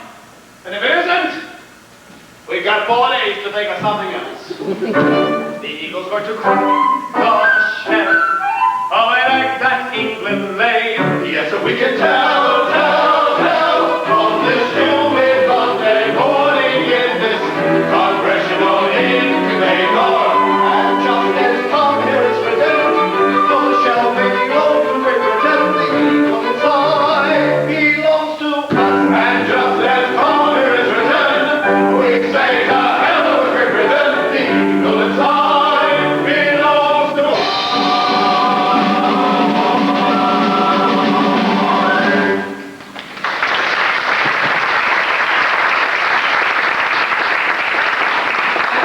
Free and independent states, they have full power to levy war, conclude peace, contract alliances, establish commerce, and to do all other acts and things which independent states may of right do. And for the support of this declaration, we mutually pledge to each other our lives, our fortunes, and our sacred honor. Very well. Thank you, Mr. Thompson. The Congress has heard the report of the Declaration Committee. Are there any who wish to offer amendments, deletions, or alterations to the Declaration? Mr. President! Gentlemen, please! McNair, you better open up a window. Colonel McKeon, I saw your hand first. Tom, it's a bonny paper you're written, but somewhere in it you mention Scottish, and foreign mercenaries sent to destroy us. Scottish, Tom? It's in reference to a Highland regiment that stood against us in Boston. Ah, it was more likely Germans wearing kilts to disguise their being there. I ask you to remove the words and avoid giving offense to a good people. Mr. Jefferson? Reverend Witherspoon? Mr. Jefferson, nowhere do you mention the Supreme Being. Certainly this was an oversight, for how could we hope to achieve a victory without his help? Therefore, I must humbly suggest the following addition to your final sentence, with a firm reliance on the protection of divine providence.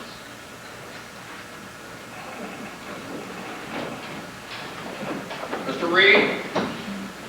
Among your charges against the king, Mr. Jefferson, you accuse him of depriving us of the benefits of trial by jury. This is untrue, sir.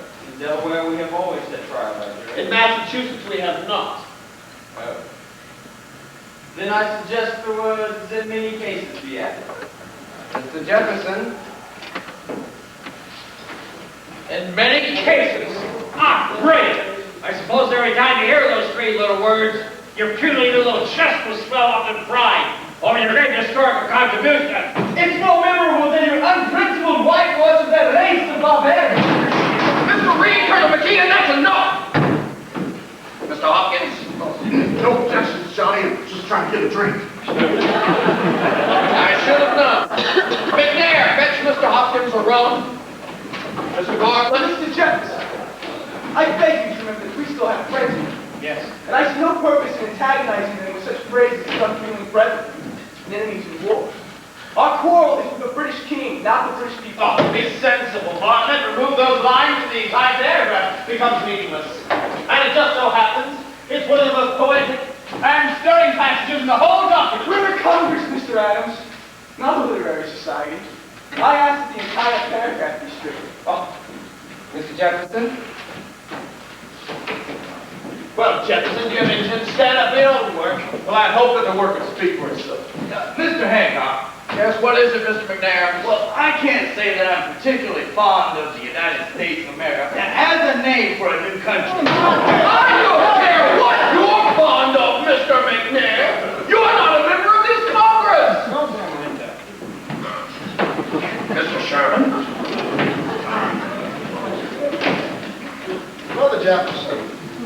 I noted at least two distinct indirect references to British Parliament in your declaration. Now, do you think it wise to alienate such an august body in the light of our contention that they have never had any direct authority over us anywhere? Oh, good God! This is a revolution, damn it! You gotta send somebody! John, calm yourself. You don't have a case of apoplexy if you're not No! careful. Have you heard what they're doing to it? Have you heard? Of course I've heard. Oh, and this is our friends, and that's what our enemies are going to do. The word parliament will be removed wherever it occurs. Oh, they will not be satisfied till they remove one of the F from Jefferson's name. Courage, John. It won't last much longer. Mr. Dickinson?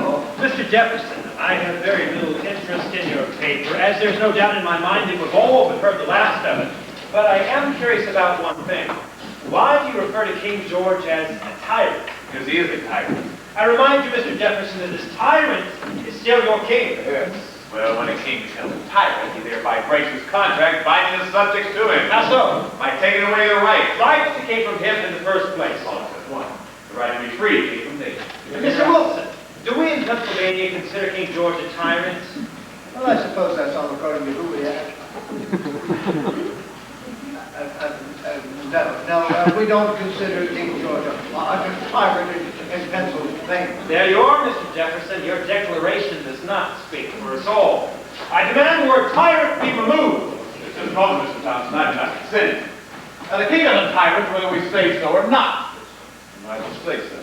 But I already scratched it out. Well, let's scratch it back in. Mr. Hancock? Put it back, Mr. Thompson. The king will remain a tyrant. Mr. Hughes? Mr. Jefferson, nowhere did you mention deep sea fishing. Deep sea fishing, right? Oh! Good God! How long is this tiddling to go on? We've been sitting here for 3 full days, and we've enjoyed by my count 85 separate changes, and the removal of close to 400 words. Would you whip and beat it till you break its spirit? I say this document is a masterful expression of the American mind. Well, if there are no more changes to be made, then Just a moment, Mr. President. Look out, John. I wonder if we might not prevail upon Mr. Thompson to read again a small portion of Mr. Jefferson's declaration. For one beginning, he has waged cruel war. Mr. Thompson. He has affected, he has combined, he has abdicated, he has plundered, he has constrained, he has excited, he has incited, he has waged cruel war. Oh yes, here it is. He has waged cruel war against human nature itself in the person of a distant people who never offended him, captivating and carrying them into slavery in another hemisphere.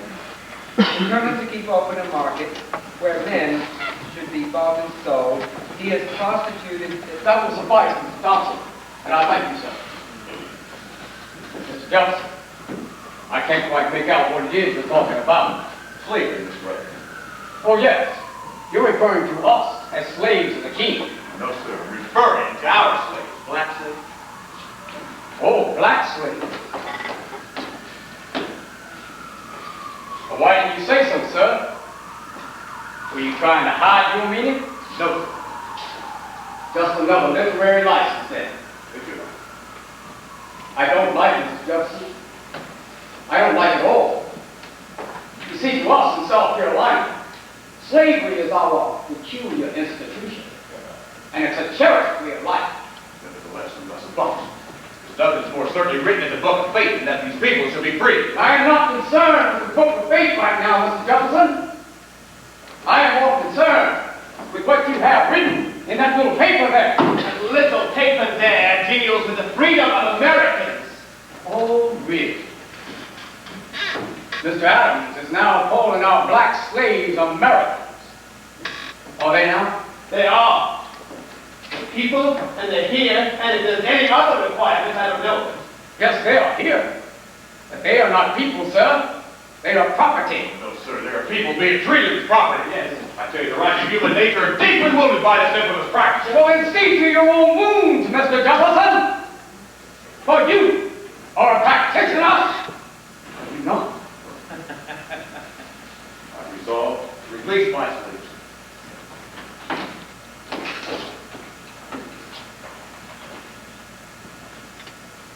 Well, then I am sorry. You have also resolved the ruination of your personal property and economy. Economy. Always economy. This water has been a filthy, pestering religion, you know it. It's an offense between man and God. It's a stinking business, Mr. Rutledge, a stinking business. Oh, is it really, Mr. Hawkins? And what's that I smell floating down from the north? Could it be the aroma of hypocrisy? Well, who holds the other ends of that filthy purse string, Mr. Adams? I'm Norman Grell. Feeling a bit tender towards our black slaves. They don't keep slaves. Oh, no. But they are willing to be considerable carriers of slaves to others. They are willing for the ship. Well, haven't you heard, Mr. Adams? Think with. Well, I said, to slaves. Oh, what of you then, boys? You dance with us, we dance with you. Give molasses and rum and slaves. Sells the ships out of Boston, laden with Bibles and rum. Who drinks a toast to the Ivory Coast? Here in Africa, the slavers have come.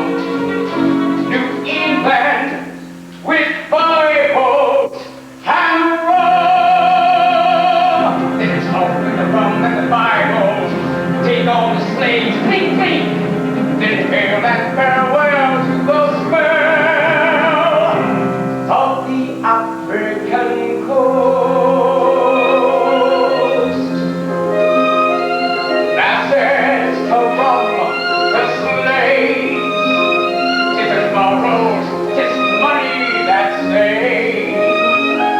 Shall we dance to the sound of the profitable pound in molasses and rum and slaves?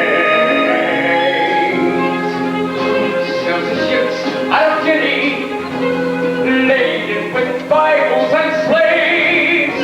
'Tis Boston can boast to the West Indies coast.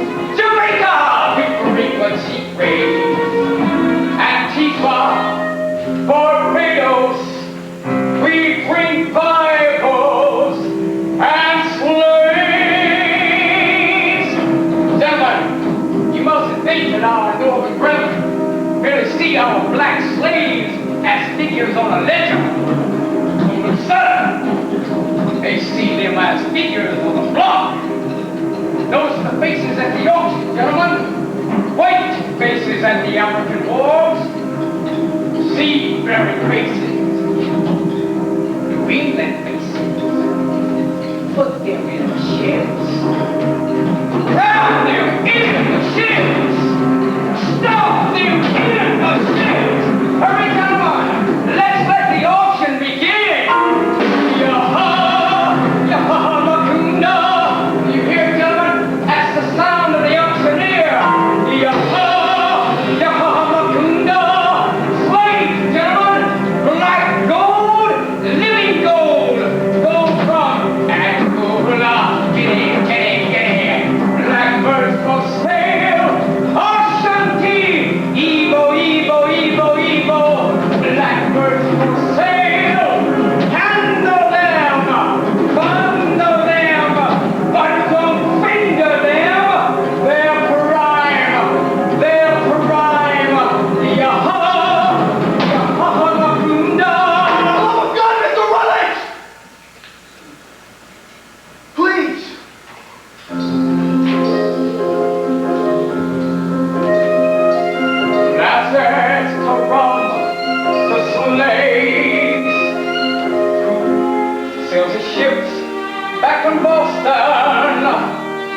Laden with gold, sea gleam, whose functions are the triangle trade. Hail Slingware! The New England Free.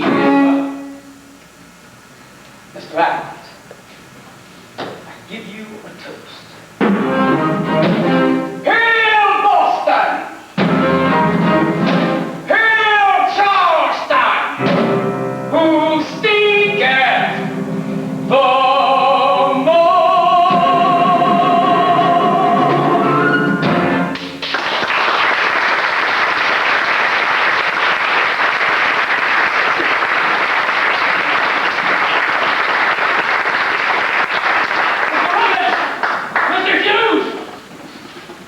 Dr. Hall. Don't worry. They'll be back. Aye, the vote is down. It's done. Adams, Franklin, I have it. And the Maryland Assembly's approved it. I told them about one of the greatest military engagements in history against a flock of what's wrong. You'll have to forgive them, Mr. Chase. They've just suffered a slight setback. And after all, what has a man profited if he shall gain Maryland and lose the entire South? Gentlemen.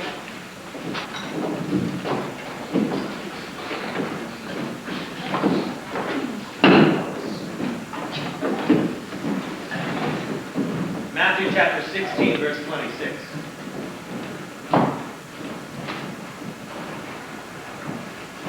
Mr. McNair. I know. The flies. No. Or wrong.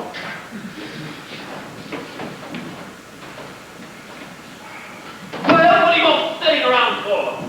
There's work to be done. Thomas, I want you to go back to Delaware, and I want you to fetch Caesar Rugby. John, are you mad at 80 miles on horseback? He's a ninth man. No, he's a patriot. What good is it? The South's done the same. And what if they change their minds? Can we get Delaware without Rugby? God, what a bastardly bunch we are. Stephen! Going to the tavern, Johnny. If there's anything I can do for you there, let me know. Chase. Bartlett, what's the use, John? The boat's tomorrow morning. There's less than a full day left.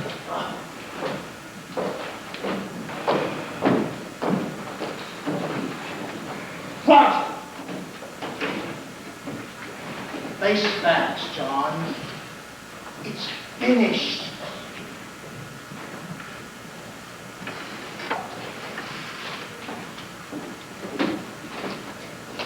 I'm sorry, John.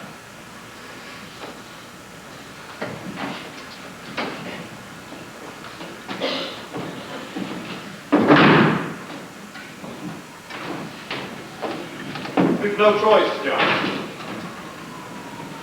The slavery clause has got to go. What do you stay, Franklin? It's a luxury we cannot afford. A luxury. $500,000 souls in chains, and Dr. Franklin called it a luxury. Fact, you should have walked out with a staff. You forget yourself, sir. I founded the first anti-slavery society on this continent. Don't you wave your credentials at me. I have time to use them. The issue here is independence. Maybe you have lost sight of that fact, but I have not. How dare you jeopardize our cause when we've come so far? These men, no matter how much we may disagree with them, are not ribbon clerks to be ordered about. They're proud, accomplished men, the cream of their colonies. And whether you like it or not, they and the people they represent will be a part of this new country you so hard to create. Either you learn how to live with them or pack up and go home. In any case, stop acting like a Boston fishwife.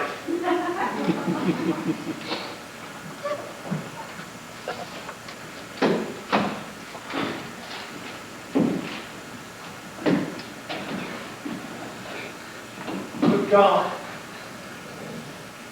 It's happened to me. Adams.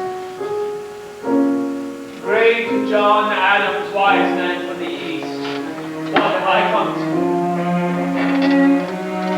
With long practice as a pilot, from farm mortgage to the hills. time in men's lives when they prosper. I released the living in Philadelphia. Philadelphia. Abigail, what am I going to do? Do, John. Need your help. You don't usually ask my advice.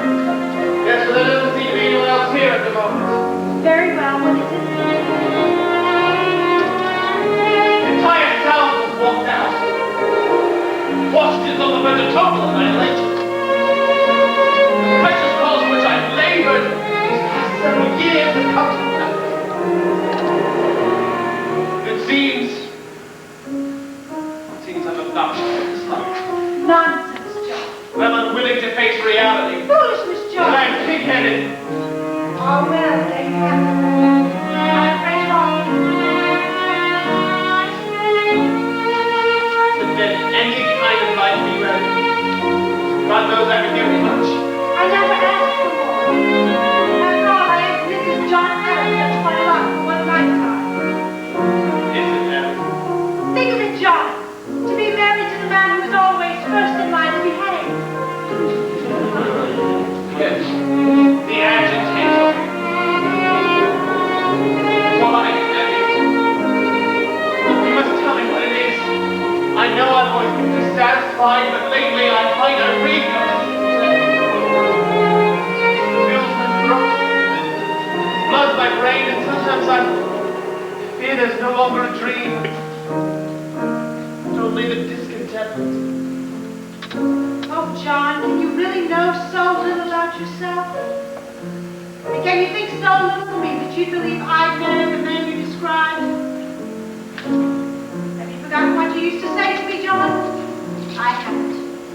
Commitment, Abby, commitment. There are only two creatures of value on the face of this earth. Those with a commitment and those who require the commitment of others.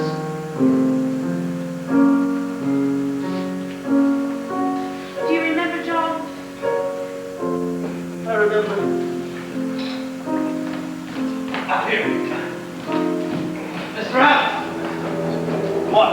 These are for you. Just a moment. What are they? What's in the crusade?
I'm still from Massachusetts, John, and you know where I stand.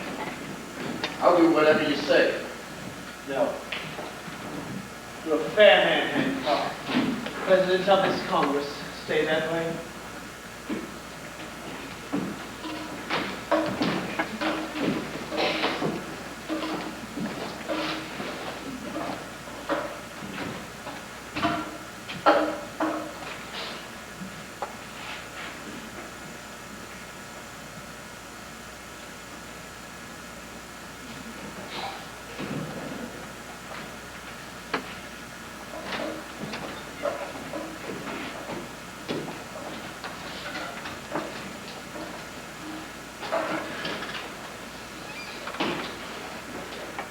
Tell me, Mr. Thompson, where do you stand? Stand with Mr. Dickinson, or do you stand with me? I stand with the General. Lately I've had the honest feeling that he's been writing to me. I have been in expectation of receiving a reply on the subject of my last 15 dispatches. Is anybody there? Does anybody care? Does anybody care? Your humble and obedient.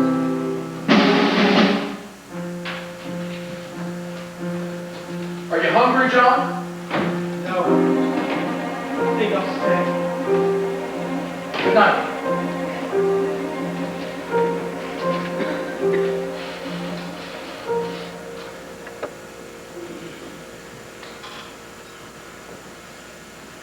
Is anybody there?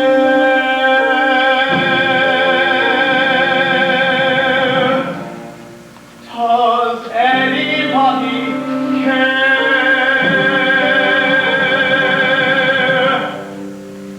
Does anybody see what I see?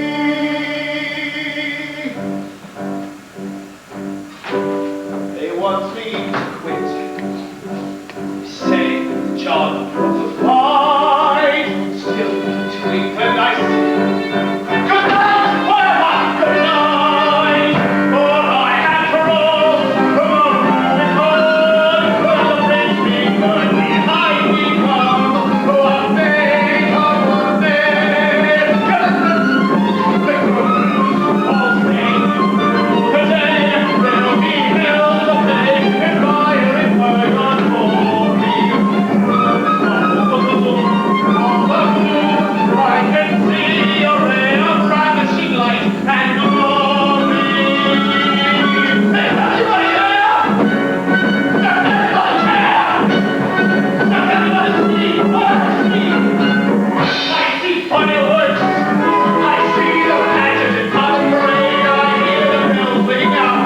I hear the cannons roar. I see Americans, oh Americans, ringing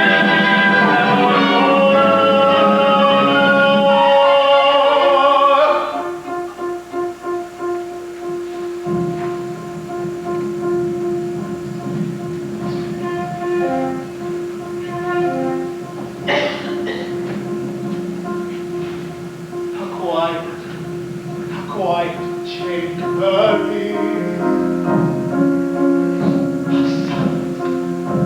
How silent chamber is.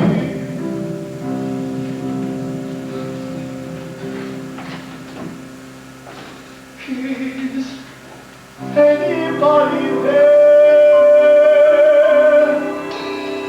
Does anybody care? Does anybody see what I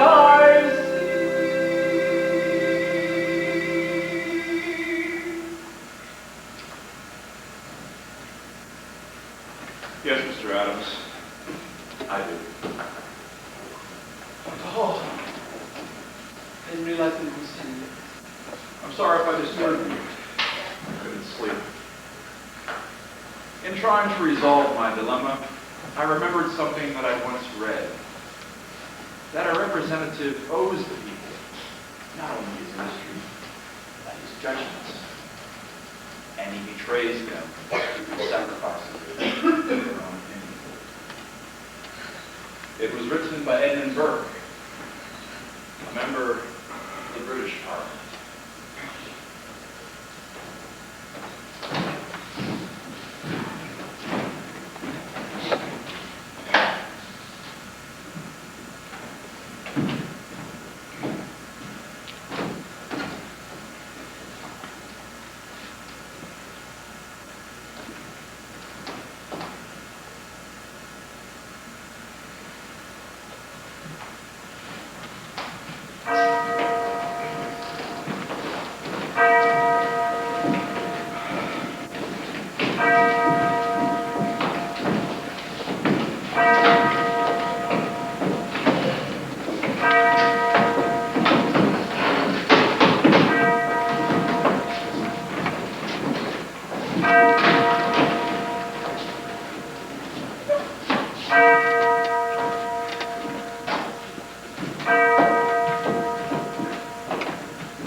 Very well.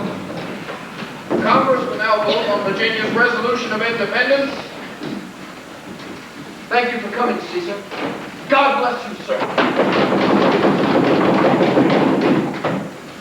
Read the roll, Mr. Secretary.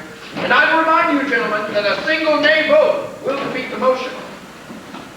Mr. Thompson. New Hampshire? New Hampshire says yay. New Hampshire says yay. Massachusetts? Massachusetts says yay. Massachusetts says yay. Rhode Island? Rhode Island says yay. Rhode Island says yay. Connecticut? Connecticut says yay. Connecticut says yay. New York? Mr. Secretary, New York abstains courteously. New York abstains. Courteously. New Jersey? New Jersey says yay. New Jersey says yay. Pennsylvania? Pennsylvania? Mr. Secretary, we're not ready. Come back to us later. Pennsylvania passes. Delaware? Delaware by majority vote, I say yay. Well done, sir. Delaware says yay. Maryland? Maryland says yay. Maryland says yay. Virginia? Virginia says yay. Virginia says yay. North Carolina? North Carolina yields to South Carolina. South Carolina? Well, Mr. Adams? Well, Mr. Rutledge, Mr. Adams, you must believe that I will do what I promised I would do. What do you want, Rutledge? Remove your offending passage from your declaration. If we did that, we would be guilty of what we ourselves are rebelling against. Nevertheless, remove it, or South Carolina will bury now and forever your dream of independence. John, I beg you, consider what you're doing. If we remove those lines, posterity will never forgive us. That's probably true. But we won't hear a thing. We'll be long gone. And besides, what did posterity think we were? Demigods? Mere men, no more, no less, trying to get a country started against greater odds than a more generous God would have allowed. John, first things first. Independence. America. For if we don't achieve that, what difference will the rest make?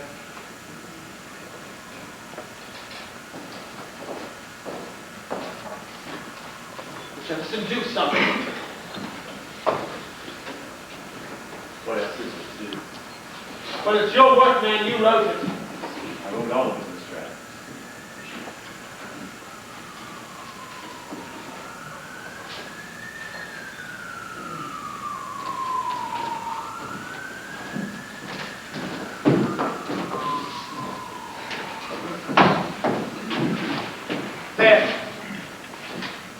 There it is. You got your slavery. Little good may it do you. Now vote, damn you.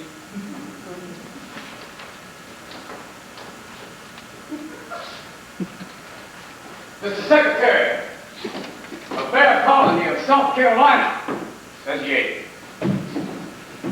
South Carolina says yay. North Carolina says yay.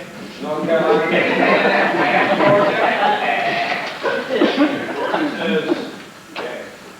Georgia says yay.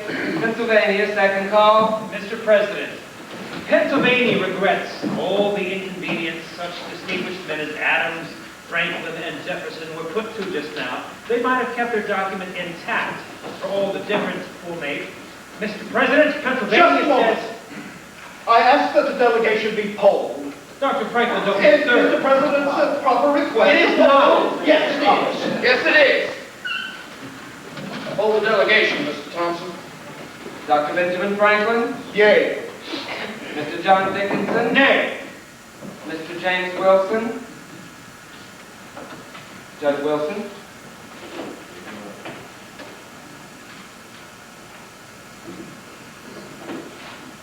Well, there it is, Mr. Wilson. It's up to you now. The whole question of American independence rests squarely on your shoulders. An entire nation waiting to be born or to die at birth, all on your say-so. Which will it be, Mr. Wilson? Every map maker in the world is waiting on your decision. Come now, James. Nothing has changed. We mustn't let Dr. Franklin create one of his confusions. The question is clear. Most questions are clear when someone else makes the decision. It would be a pity for a man who handed down hundreds of wise decisions from the bench to be remembered for one unwise decision he made in Congress. James, you're keeping everybody waiting. The secretary has called for your vote. Don't push me, John. I know what you want me to do, but Mr. Adams is right about one thing. I'll be the one who'll be remembered for it. What do you mean? John, I'm not like you. I'm not like most men of this Congress. I don't wish to be remembered. I just don't want the responsibility. Yes, well, whether you want it or not, James, there's no way of avoiding it. Not necessarily. You see, if I vote with them, I'll just be one among a dozen. No one will remember the name of James Wilson, but John, if I vote with you, I'll be the man remembered as the one who prevented American independence. John, I just didn't bargain for that. And is that how new nations are formed? By a non-entity trying to preserve the anonymity he so richly deserves. Revolutions come into this world like bastard children, Mr. Dickinson. Half improvised and half compromised. Our side has provided the compromise. Now Judge Wilson will supply the rest. James?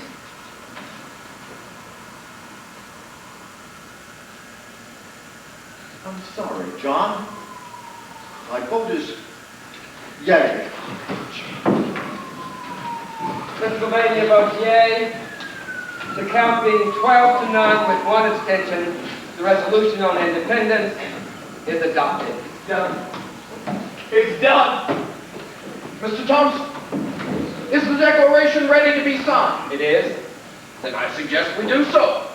And the chair further proposes, for our mutual security and protection, that no man be allowed to sit in this Congress without attaching his name to it. I'm sorry, Mr. President. I cannot in good conscience sign such a document. I will never stop hoping for our eventual reconciliation with England. But because in my own way I regard America no less than does Mr. Adams, I will join the army and fight in her defense, even though I believe that fight to be hopeless. Goodbye, gentlemen. Gentlemen of the Congress, I say ye. John Dickinson. Gentlemen, are there any objections to the declaration being approved as it now stands? Yes, Mr. President, I have one. You, Mr. Adams? Yes. Mr. Jefferson, the word happens to be unalienable, not inalienable. Sorry, Mr. Adams, but inalienable is correct. I happen to be a Harvard graduate, Mr. Jefferson. I really blame Americans. Gentlemen, please. Mr. Jefferson, will you yield to Mr. Adams' request? No, sir, I will not.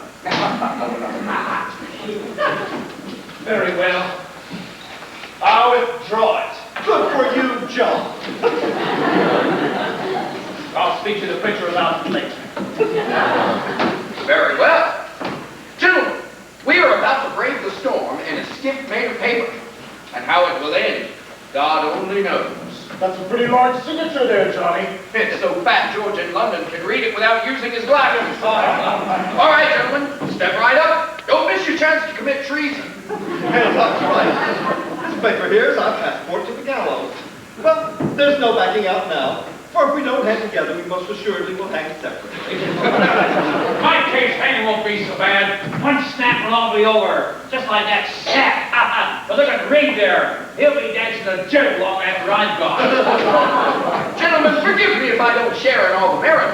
But if we're all arrested now, my name is still the only one on the damn thing.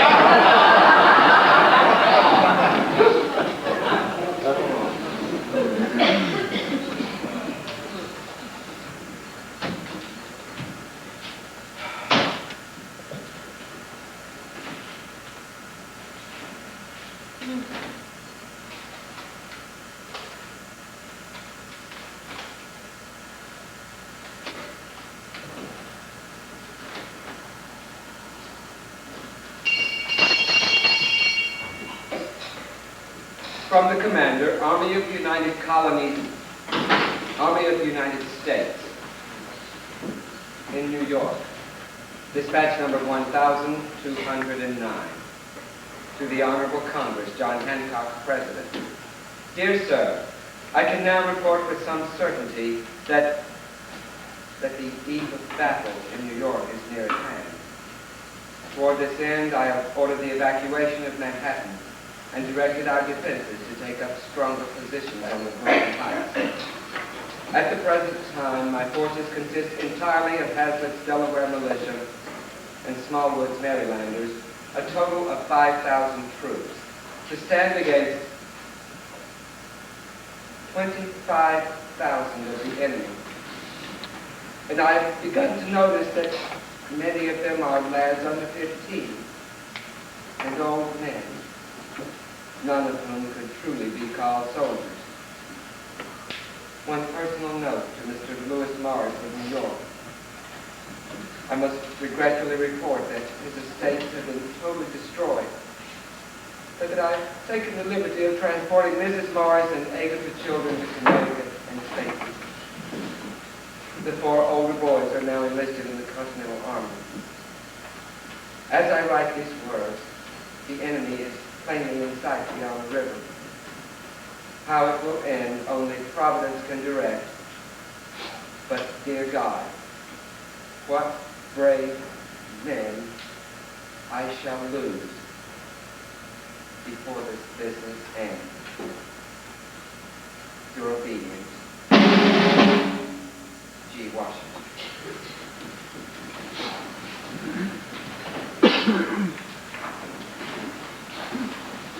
Very well. McNair, go ring the bell.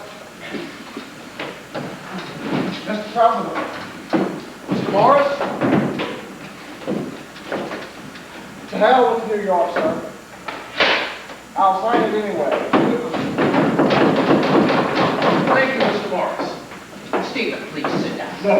I want to remember each man's face as he signs. Very well. Mr. Thompson? New Hampshire, Dr. Josiah Bartlett. Massachusetts, Mr. John Adams.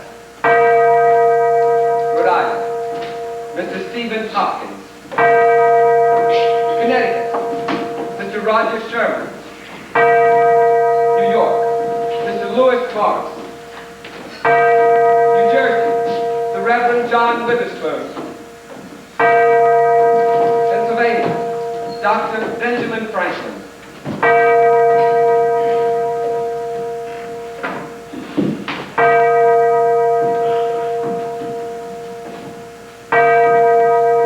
Delaware, Mr. Caesar Rodney.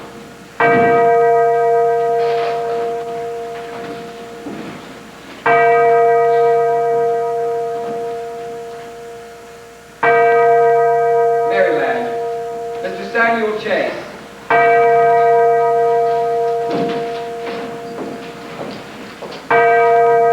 Virginia, Mr. Thomas Jefferson. North Carolina, Mr. Joseph Hughes. South Carolina, Mr. Edward Rutledge. Georgia, Dr. Lyman Hall.